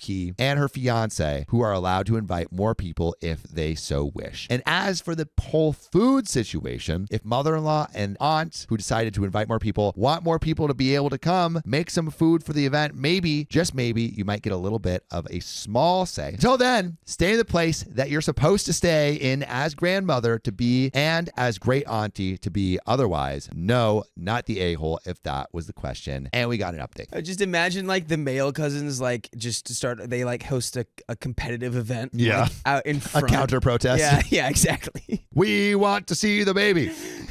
So, update, was speaking to my sister-in-law, and apparently this isn't the first time this has happened. And at her baby shower, all of these people turned up that she did not invite and complained about not having food. Turns out mother-in-law and auntie were the culprits. I ended up deleting the event and recreating it so people could not invite and made it a save the date. And I have a list of everyone's addresses from our engagement party and will mail out invites with guest names on it so it is crystal clear. I know there are a few comments about why I am planning my own shower. I am planning the invites, but my mom and sisters are doing the decorating and cake and contributing heavily, whereas in-laws are purely just rocking up. Sister-in-law was also telling me that when she was giving birth, her partner is my fiance's younger brother. She chose to have her partner and sister in the delivery room, and my mother-in-law and father-in-law rocked up at 12 a.m. while she was in active labor and got kicked out. Wow. When they got sent home from the hospital, mother-in-law and father-in-law were waiting at the front door to snuggle with the baby, and father-in-law kept kissing the baby even when he was asked not to.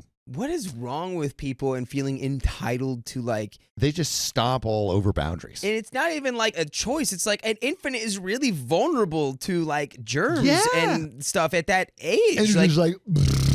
their immune system doesn't exist yet. Like Yeah. it's still building itself. Fiance and I have spoken about boundaries, and we are going to post some wishes we have for when the bub is born. By the way, you can wish us into your lives by joining our lives every weekday, 3 p.m. PST, right here on Facebook and YouTube. And we're probably live right now, so just click our profile. My fiance has admitted his mom is extremely entitled and has no idea where she gets it from, but he said he will happily pull her into line when needed. I could never imagine thinking that inviting people to an event that isn't mine was okay. I was quite upset and emotional over it, but reading your comments made me realize I was not crazy. Thank you all for your advice and comments, and that is where that story ends. Wow. Don't Congratulations. invite people at the things that they're not invited to unless you ask. Ask first, especially if it's like an intimate event. Yeah, but you saved it. So good job. Yeah. You figured out You saved the date.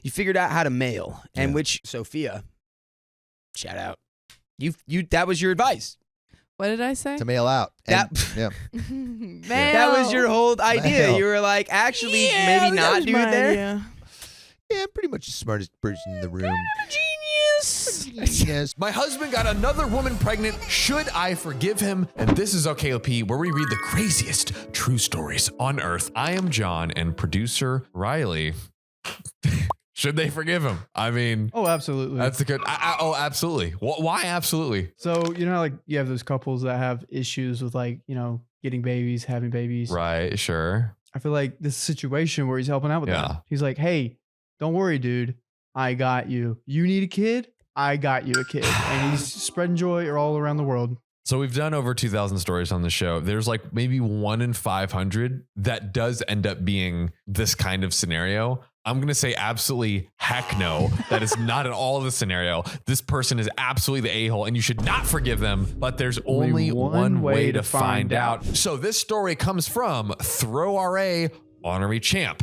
They say, I, 26 female, am pregnant after a fertility struggle / being told I might never get pregnant. My husband, 42 male, 16-year age difference, by the way. Peep that. Just admitted to having an affair and getting someone else pregnant. Not sure what to do. So one wasn't enough for you, man. Yeah, seriously, like honestly, it's already horrendous that you get somebody else pregnant, but the fact that you like also just got your wife pregnant who's been struggling with fertility, just have you ever heard of timing, my guy?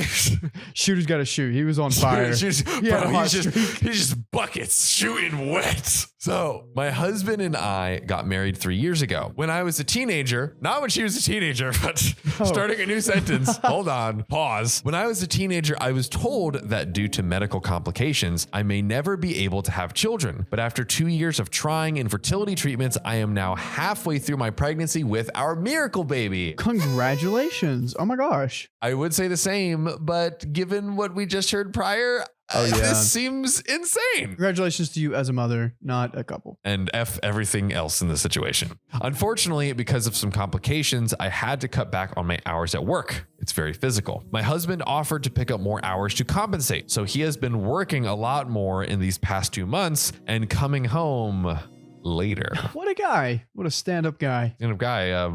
What are you doing on these after-hour shifts? Working, of course. You know, are you slogging away? Are you pounding the pavement, doing hard work? He's grinding, dude. Is he grinding through his labor? I don't know. I couldn't see that anything was amiss. Things were the same as they had always been. He always brings home flowers, food, things for the baby, coffee. He's always sending me thoughtful and loving texts throughout the day. Aww. The gaps where he was unreachable were explainable. But this morning, he sat me down and gave me news that rocked me. He told me he's been having an affair for the past 6 weeks, and his affair partner just found out that she is pregnant. Oh boy. Gotta love that. Gotta love that. He says that if she decides to keep the baby, she's going to raise it by herself and that they have mutually agreed to end the relationship already. He wants to make things right. Perfect case scenario.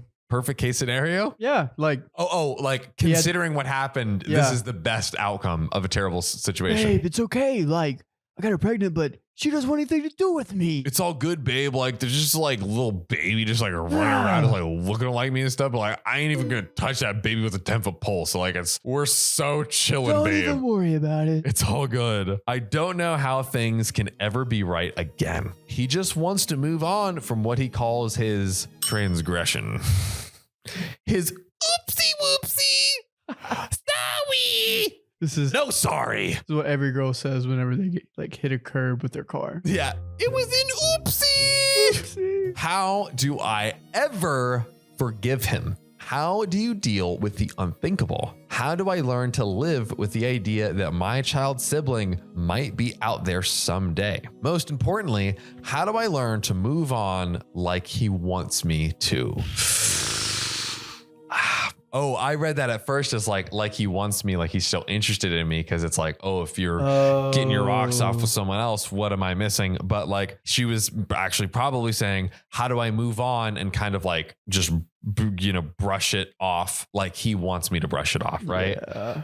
Edit. I do have an OB appointment for unrelated medical reasons tomorrow, at which time I will make sure to request extensive testing. I have plans to meet with a lawyer on Monday. Things are getting serious. I'm talking to my sister to see if I can stay with her. My relationship with much of my family is irritable, but I have pretty positive relationship with her. I will not be seeking other options other than having my baby due to being pretty far along and having been told in the past I would not conceive. Regardless of what my husband has done, I love my child. Nice. Edit number 2. I saw my OB, that's a doctor who helps with pregnancy, on Friday and will hopefully have some test results, fingers crossed, on all negative within the next few days. So I think the test she's getting is like, hey, did he give me anything from being with her? Oh my God.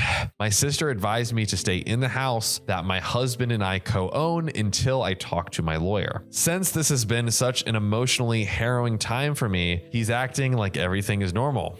All I want to do is sleep.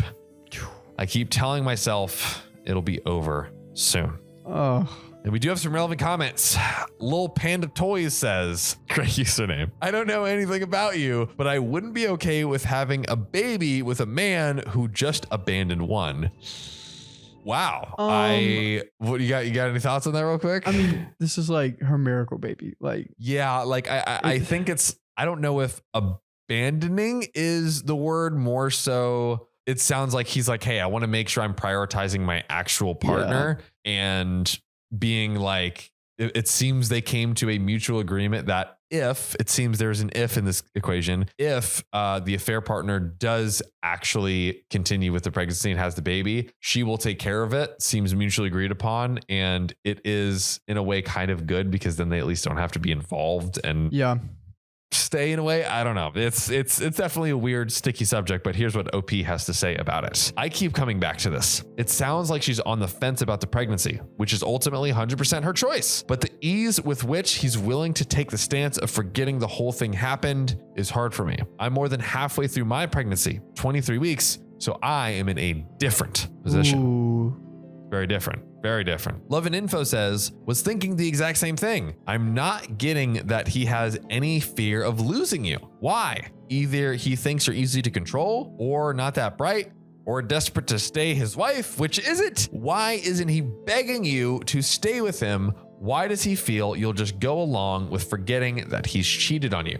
OP, I think he knows that my initial reaction was going to be that. Yes, we could fix this, or that I would agree to make things right. I think he knows that I have so much invested emotionally in this relationship. He is my first real love, my first, well, everything really, and that I am more likely to fight for what we have than to give it up. Even I am surprised at how conflicted I feel. Riley. Ooh. Oh, we have an update. Yeah. We She have just an needs to update. leave him. There's no. How has no one mentioned the age gap yet? I'm sorry. Now, there's plenty of relationships that have big age gaps. I have had several people close to me in my life with age gaps of this nature. Really? Yes. And would you like to share? I do have an aunt and uncle who have I don't know if it's almost 20-year age. It kind of sounds like this. I believe it was very late 20s and very late 40s. Okay. Which is what I'm imagining. Which is Okay. low key. Is low key. That's okay. Kind of in a way a lot better than this. Yeah. Where OP is. Remind me how So old again? whenever they got together, Yeah, she just was. three years ago. She was 23 and he was like 39. Yeah, that's kind of crazy. Yeah. That's crazy. I know 23-year-old Riley would be totally down to date some 39-year-old rockin' babes. Honestly. You would be like, oh, like I feel like it'd be like a fun fling, or Yeah, like sorry, girl. that you maybe feel, yeah, sorry, babes, but you wouldn't be like seriously, and you wouldn't like lead her on to think like, oh, I'm like seriously trying to get into it or something like that. You never know. You never know about me. You know, all right, keep me on my toes over here, bro. But yeah, I think that like this is some tricky territory. Once you're like past 30, I think these age gaps become a lot Obsolete. easier. Like by the time you're like getting into your 30s, you have lived a lot of life. Yeah. You know what you like. You know what you like. It's like a lot of, it's still a crazy age gap, but I think it just, the 20s is really early 20s. It's tough. It's tough. I'm sorry. You're like so new to things. And I do wonder if this is, and I'm making some inferences here, but I wonder if this is kind of a situation where the person or the husband specifically was able to kind of like, you know, I'm the older guy, I can take care of you, things of that nature. Not sugar daddy per se, but you know, I can take care of you, kind of a relationship. And she's like, hey, let me lean into this. Like I can feel like safe and provided for. And like, here's someone who like has all this life experience. Maybe that's also like partially attractive to her. Ooh. And then he's kind of like, I got this in the bag. Yeah. Like I got all it's this, okay. you know, She still loves me. experience. She loves you know. me for my money. Yeah, I'm, you know, and not even maybe money per se, but like the stability, I feel like, of being like, hey, I'm an older guy. I have life figured out. And she can kind of like lean on me as someone like, help me navigate life. Like we're not like in the same spot. We're not like kind of totally clueless together. I can kind of lean on you to help me. I'm on that same track. Yeah. And then he kind of maybe is like, you know, I can, you know, she's so dependent on me, basically. I can do whatever I want. I can run around and slang my wang left, right, and center and just get some girl pregnant. Have more kids. I don't know. I kind of feel like a little bit of that is what's going on here. Definitely going to divorce, though. You think they're going to divorce? 100%. Explain why. Tinfoil hat moment.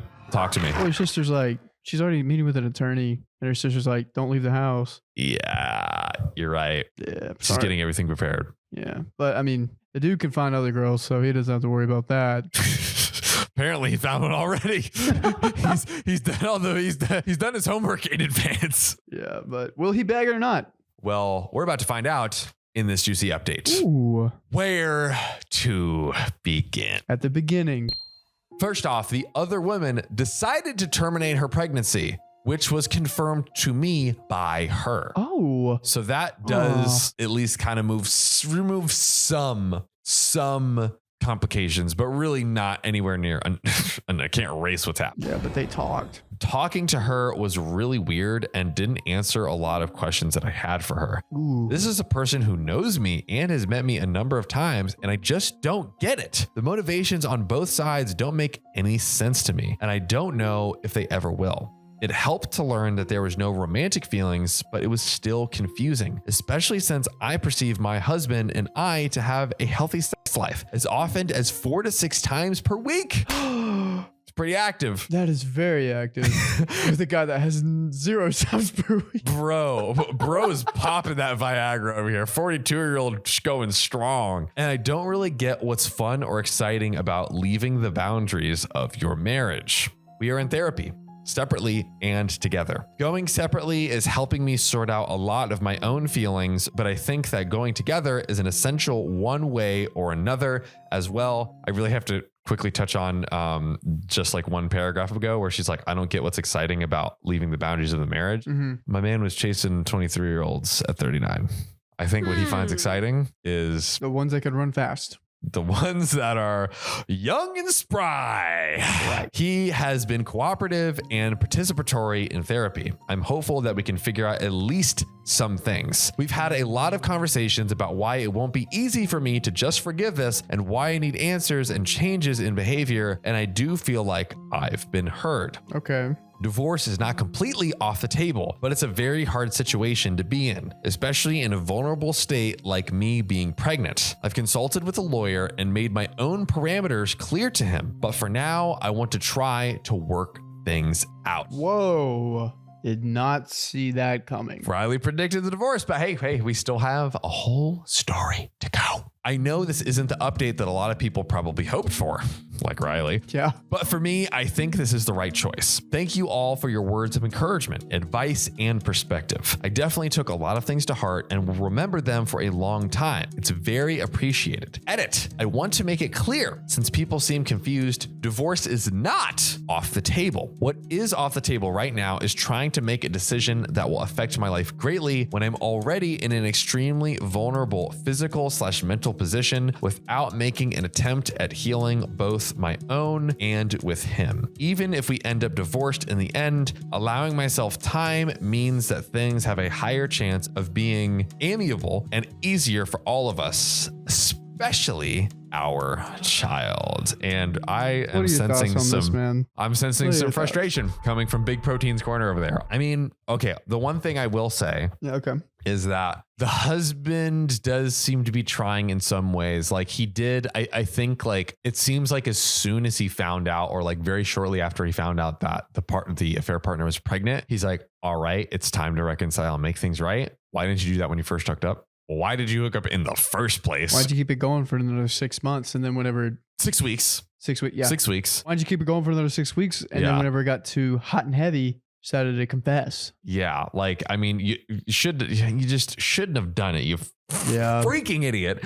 Second of all, you had, I mean, I'm sure they hooked up multiple times over these 6 weeks. Like yeah. if he's going at it 4 to 6 times, Riley, can we do some quick maths real quick? If he, let's say with the affair partner, let's say 3 times a week. Let's give him that 3 over 6 weeks. times 6. Okay. Equals. That is 18 times. You're telling me you had 18. Let's do it for fun. What's 6 times 6 is 36. I already knew that. 36, dude. You have 36 potential 18 to 36 opportunities to tell her. That makes it look a lot worse than it's just the 6 weeks. So like in one way, he is trying to rectify it and is doing better than many other people that we've seen in these stories. On the other hand, I think he's just trying to be like, just don't worry about it. Just he got caught red-handed. And Yeah. that's exactly what he said. I feel like for every he's going to therapy with her and individually, he wants to brush it under the rug and kind of pretend like it doesn't happen. He, did the cheating, had sex probably multiple times. Only when he had the baby did he want to come clean and try to have this steadfast approach in making things right. It seems like every single mistake he has, there's an equal opposite reaction, but every good thing is tied to a mistake almost tit for tat. You were at the first, before we got into this update, you were totally right about the stability. Because the only reason divorce is still on the table or not, she's still thinking on if I should divorce him or not, is that stability. Because she's thinking I want my child to have a father figure, which that's a great thing. But is this going to be the guy? He's doing this on the side. He is also being very nice, getting her flowers, cooking for her, still being in touch. But what's going on? And he's getting here? another woman pregnant. Yeah. What's it going to say? He won't do it again, Yeah. And I will say, actually, in addition to that, I don't think it's just the stability she's looking for. I think she genuinely wants the relationship to continue, but is just so conflicted with she I think she actually still has feelings for him and would like to see a world where they could continue their future as a couple, but is having a hard time seeing that world because of all of the effery that this guy has done and committed. But Riley, pucker your lips because we got some more hot tea in this juicy update. There's more. Oh my gosh. So I found out that shortly before we got married, he'd had another affair that I never found out about previous. See? Again, always. I was devastated beyond devastation. He said some things to me that I will never forget or be able to forgive. I was in preterm labor at 26 weeks, which they were able to stop. Wow, that's wild. What? But after 4 weeks, I'm still having a lot of complications and I may have to deliver the baby early. Oh no. My husband has been nasty and uncooperative since we fought. He hasn't come back to see me in the hospital even once in 4 weeks. My life was incredible before all of this. Before I knew all about this, I wish I could go back to that. Dude, my heart goes out to you. Going through complications with pregnancy and a soon divorce. What's the average term of a pregnancy? I know it's typically, I want to say 48 weeks off the top of the dome. 9 months. 80 weeks perhaps. How many? With no, 48. I want to say 48. How many? 9 months with 40 weeks. Dude, so wait, 26 weeks? That's super premature. It's yeah. I feel like the baby would have to go, I forget exactly what it's called, but prenatal, intensive care where it's hey, we basically need to, that's so scary. Yeah. And the husband hasn't bro, this is your child. Aren't you, I think, you know what I think? I think now at first there was kind of this benefit of giving the benefit of the doubt factor with there were nice things that the husband did, but now I feel his true colors are coming out. And I just get the feeling this guy was preying on young women and just trying to get with these, young girls. I bet you the 2 women he hooked up with were really, really young, around OP's age, right? Maybe even younger than OP. I shouldn't say what age they were. Dang. Yeah. None of the relevant comments, anything mentioned the age. I'm shocked. I don't know. I just again, it can totally happen, but it's just I sniff trouble. I smell trouble. And I think the maybe only silver lining that is kind of coming out of this, I think OP is now finally realizing that this guy is just bad news. Yeah. And that Don't give into the sunken cost fallacy. Yeah.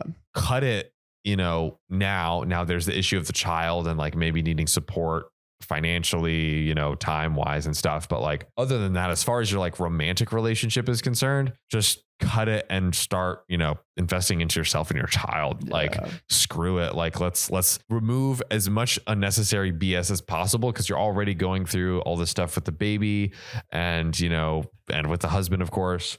So yeah, I don't know. What do you think, Big Protein? What do you got? Yeah. She definitely was like trying to see the good things and trying to keep her mind positive. Like, Yeah. and now. To be clear, and let's ask everyone here, should Opie get divorced? Oh yeah.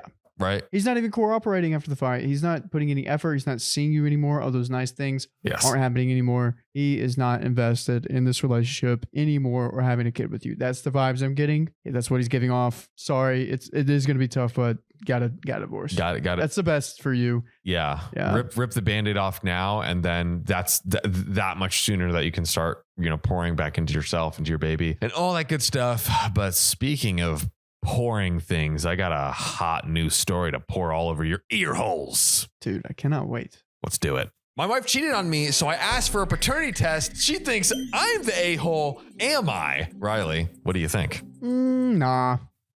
Like, You're not the a-hole, dude. bro, like, I mean, you would be the a-hole if the kids look exactly like you and like they got the same nose shape. it depends on it depends on the timing. Like, did she cheat once?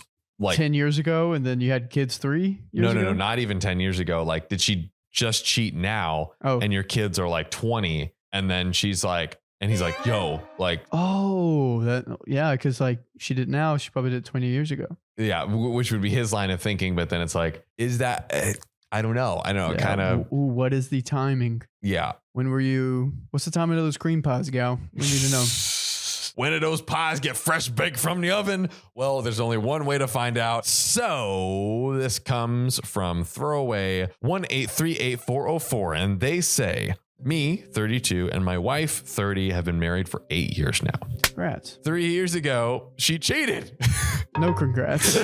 with a friend of hers, and after some time, we managed to reconcile. Oh. She found out she was pregnant a few days ago. After my initial reaction was happiness, then the thought that it could be someone else's crawled into my mind. It's a little dicey, it's a little dangerous. The thought that she's done it before has popped into my head. When I asked her to take a test and explained my reasoning, we had a huge fight. She said that I shouldn't hold that against her after all the work we've done to repair the relationship. I still feel strongly about having a paternity test. And so we're getting into some updates. Do you think 3 years is a good enough time to like get that trust back?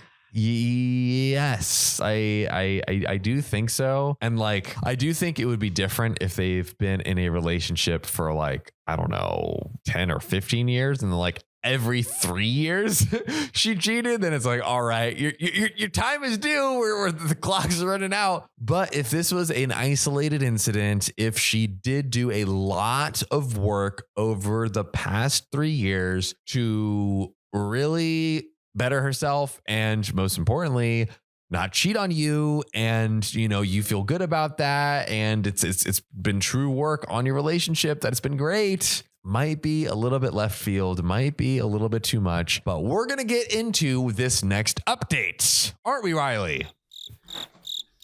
Yes, we are.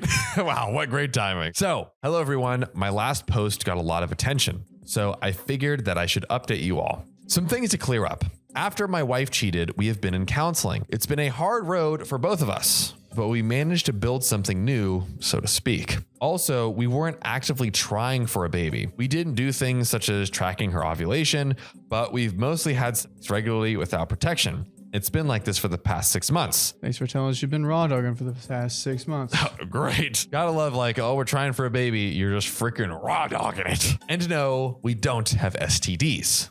Good to know. We both wanted kids, but since she cheated on me, that wasn't something we thought we should do for a while, at least not before we reconciled. So that's a good point to have in mind. Also, I tried to be as tactful as possible when I brought up the paternity test, but I think tactfulness can only go so far when you're essentially accusing your wife of potentially cheating on you, and it went like this. Honey, we need to talk about the baby. What's wrong? Look, I just need some reassurance. I love you, but I just can't shake this thought off of my head. What thought? I'm worried that it's not mine. After that, things got louder and we had a fight. We're getting into our next update. I would suggest a more tactful way to go about it. Like, I mean, again, what is the most tactful way? I would say like leading with like, look, you know, we had the cheating incident. It was 3 years ago. We've both put in a lot of work. You've put in a lot of hard work. I want to recognize that. I want to recognize everything that you've been doing, and I'm happy and I'm grateful that you've put in this work, and happy and grateful that we've like reached this place.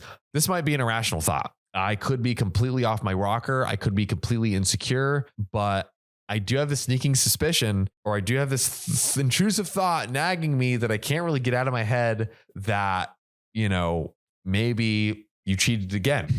That was pretty tactful. Okay. But still. Yeah.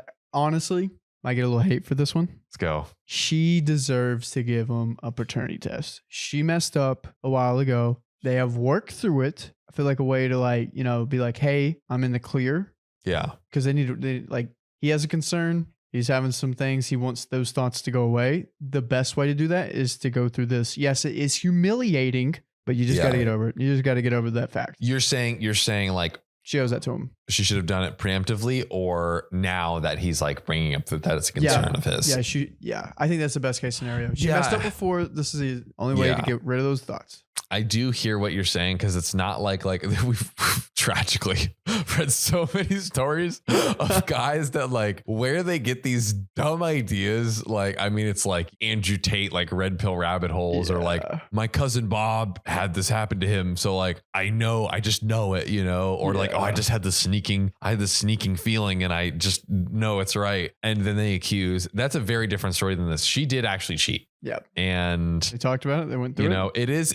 I will say it is this like really awkward period, because I think if it was like any time within like a year, like maybe a little over a year, okay, that's much grounds for much more suspicion on OP's part. But it has been 3 years. There's a little separation. Yeah, it's not like 10 years where it's like we're so far beyond that point. And like if OP's wife had just a squeaky clean record for 10 years, then it's kind of like, okay, like I think you're the a-hole at that point. But it is this weird middle ground of like they are kind of out of the woods, but it was also kind of not too long ago.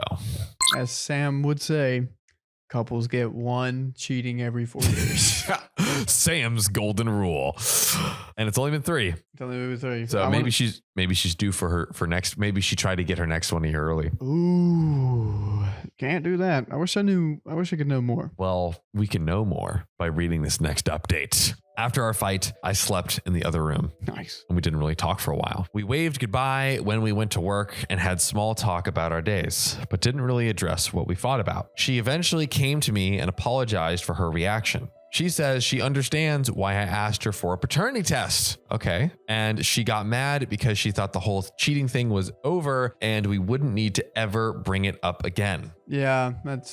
She said she was mad because this made her realize that this is something that will always be a part of our relationship's history. And it reminded her of how much an effect this had on me and how much she hurt me. And she told me she was mad at herself. She says she hates the fact that she gave me a good reason to ask for it. We simply hugged it out after that. So she agreed to take the paternity test. Riley, she took your advice. Wow. She's going to make it happen. They're going to make it happen. But from some research we made, it seems to be a bit early for one, but we'll schedule a doctor visit and see what we can do.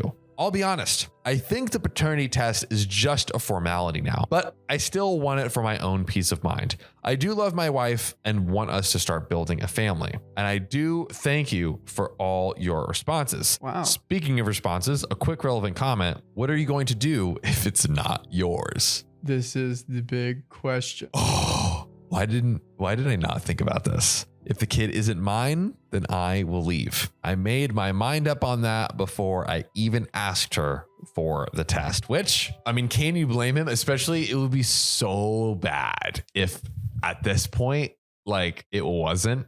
And the wife was like, how could you be mad at me? Yeah. Like, okay, I'll be. But I feel like if she did, she would be going through the gold level mental gymnastics to try and flip and avoid getting the paternity test. Yeah, I'm on that same. She'd be like, oh no, like a paternity test, like if we do that, then like that destroys all the work that we've done for 3 years and da da da da da. So it seems like she's like, yeah, I'm down for the paternity test. She's which cooperative. Yeah, she's cooperative. It's giving innocent. And I think OP is picking up on that as well. I'm picking up on that as well. So, but I think you it's never his. know. You I never think it's know his. until the rooster crows. The rooster crows. So let's get into the final update. Is it his or is it not? Hello, everyone. I posted here a few weeks ago and got a lot of people commenting on both posts. So I figured I should update. So we waited a few weeks before the test and the results came in. I'm not even looking. I'm not even looking. And well,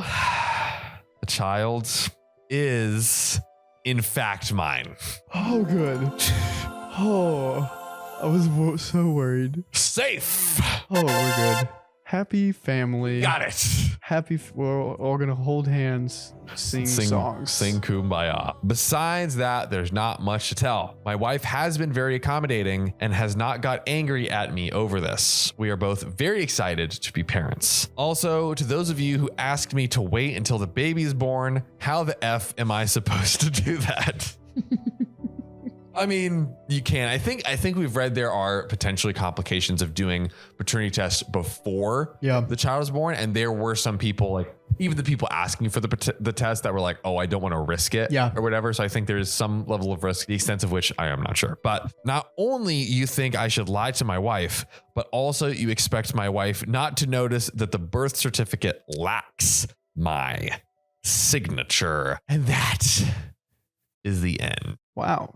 Of that story. Honestly, I have not seen many of these. They worked it out. They look like happy parents now. I honestly think that this is, like, all things considered, resolved. Yeah.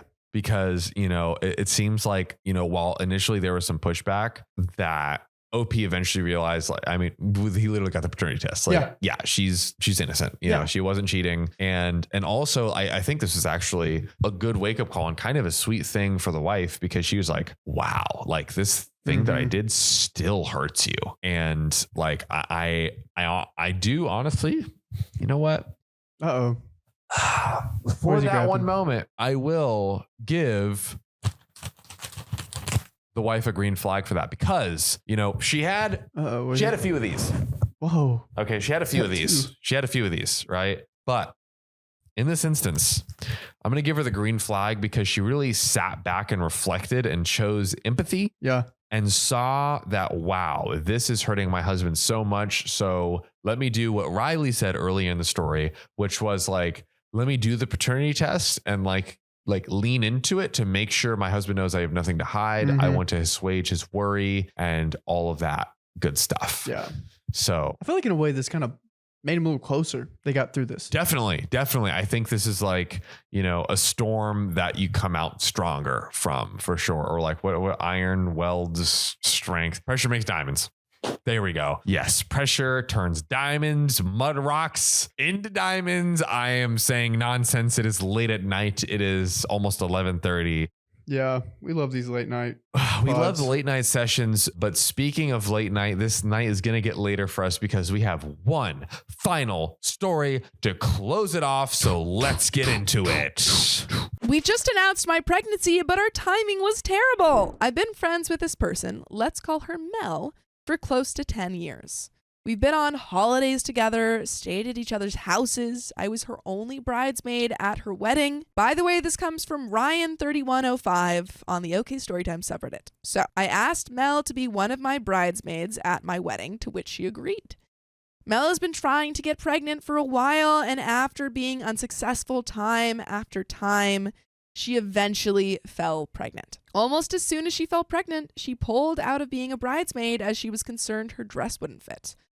Even though there were still multiple alteration appointments booked before the wedding, we respected her decision. Like, was she insecure about having a bump? Yeah, it seemed like she was concerned. A few weeks into Mel's pregnancy, she unfortunately lost the baby. Oh, that's so sad. I supported her the best I could while she and her husband took some time off work to deal with what had happened. A few weeks before my wedding, I fell pregnant, and my now husband and I decided we wanted to announce our pregnancy at our wedding. I knew I needed to tell Mel before the wedding so as not to land this news on her unexpectedly after what she had been through. That's considerate. Yeah. This was in the run-up to the wedding, and I simply didn't have the time to meet with her face-to-face. Regretfully, I told her over text. You're going to be considering going out of your way to tell someone. You might as well. Might as well wait until you can tell them in person. And you don't have 5 minutes to call and be like, here, I need to tell you this. Yeah. Rather than like I think if you texting it. like truly want to be considerate, we just need to. Yeah, you kind of went like halfway considerate there. Regretfully, I told her over text. It wasn't just a one-liner, I'm pregnant.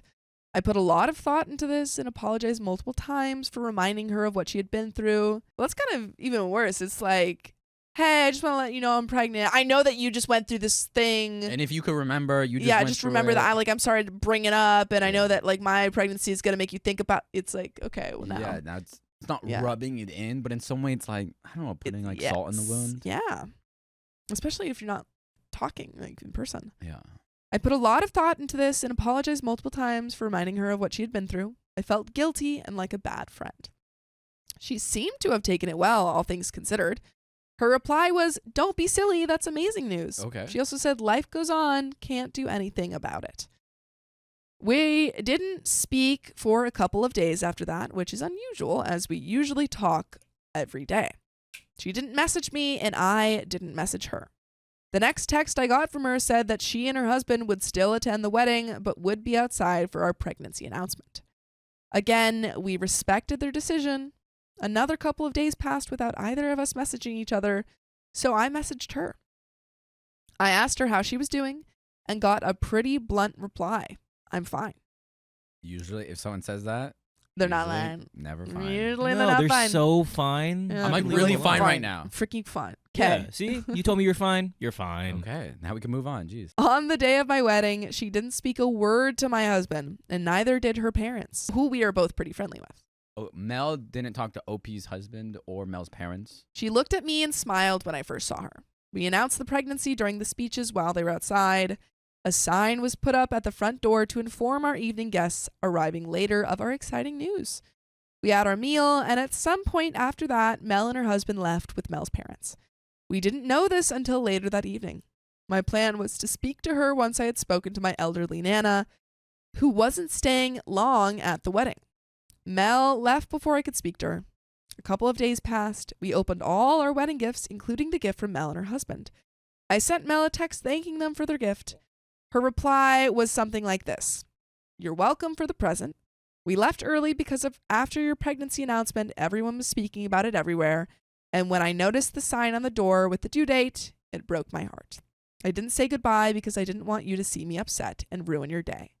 She went on to say, "The world doesn't stop for me and my husband, and we wouldn't expect that as life goes on for everyone else. However, if you had lost a baby, we would never have made that announcement if we were in your shoes. I thought we were close friends. At the end of the day, it was your day and not about anyone else." It's kind of a confusing end because, I mean, it is OP's day. Yeah.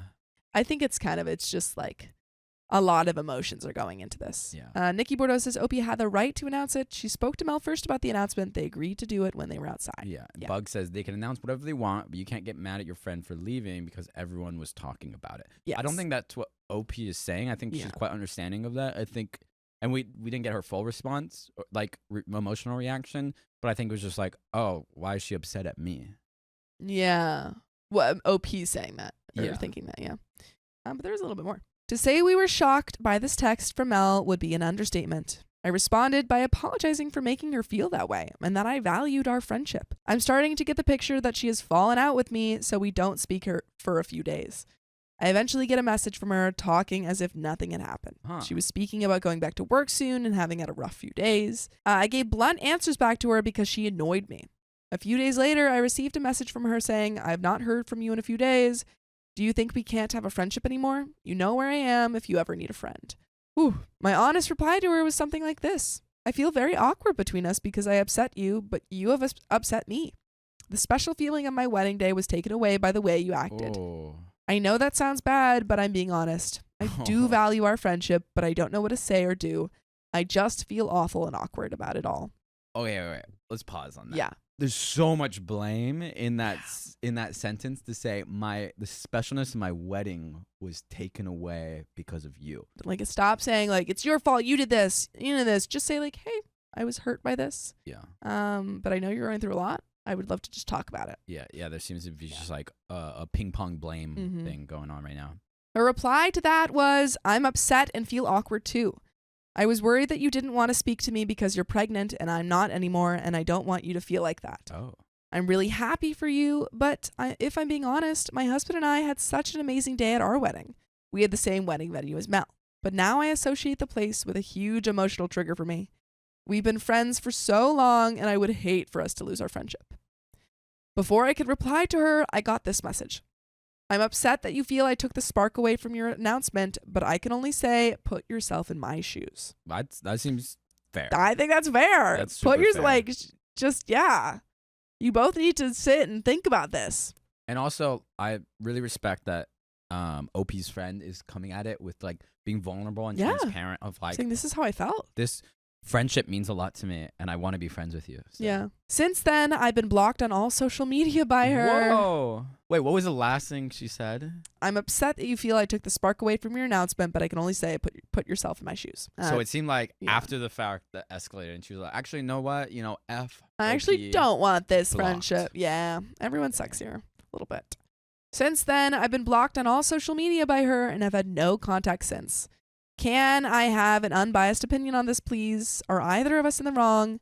My opinion on this is she totally blew this out of proportion, and it wouldn't be blowing it out of proportion for you to join us every weekday at 3 p.m. PST on YouTube. Just tap her profile. And there is some additional information, but do you have any other thoughts? Update? Just, again, I don't think anyone was vindictive. People got hurt, and it was what it was, and at the end of the day, like, it seems like both of you care about each other and have been friends for 10 years. Yeah. It's such a long relationship. And I think just the communication is just kind of blame. Yeah. And I think it's so, like, this doesn't need to ruin your relationship. It doesn't have to unless you make it. Like, it truly could have been, hey, this was, I just want to let you know, I'm sorry for leaving. Felt a little bit caught off guard by this announcement. I wish you would have, in the future, can you please just let me know if you're going to do something like that? Yeah. And then OP could have been like, I'm so sorry. Like, I didn't realize that could have just been that conversation. And that did not happen. Yeah.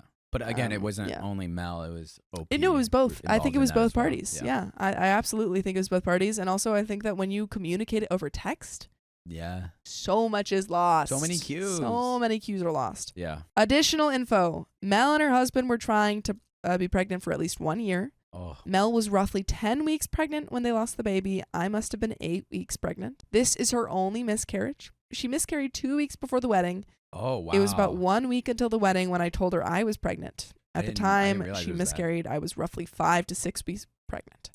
When I found out I was pregnant, I was roughly 5 weeks. Okay. I didn't realize it was just 2 weeks before the wedding. Yeah. It is so recent. 2 weeks before her wedding. Oh, no, before that wedding. Sorry. Oh, wow. Yeah, before OP's wedding. Yeah. So this is super, So lost a child super and recent. then 2 weeks. Honestly, for the facts of the situation, I think she could have blown up way more. I agree. I think Mel was going through a really hard time. Yeah. And So wasn't much given leeway for that her. much grace For sure. in this situation. I agree. Allie says Mel was grieving. OP was hormonal. It's a mess. Yeah. Yeah, that's Yeah, 2 weeks. That's so hard.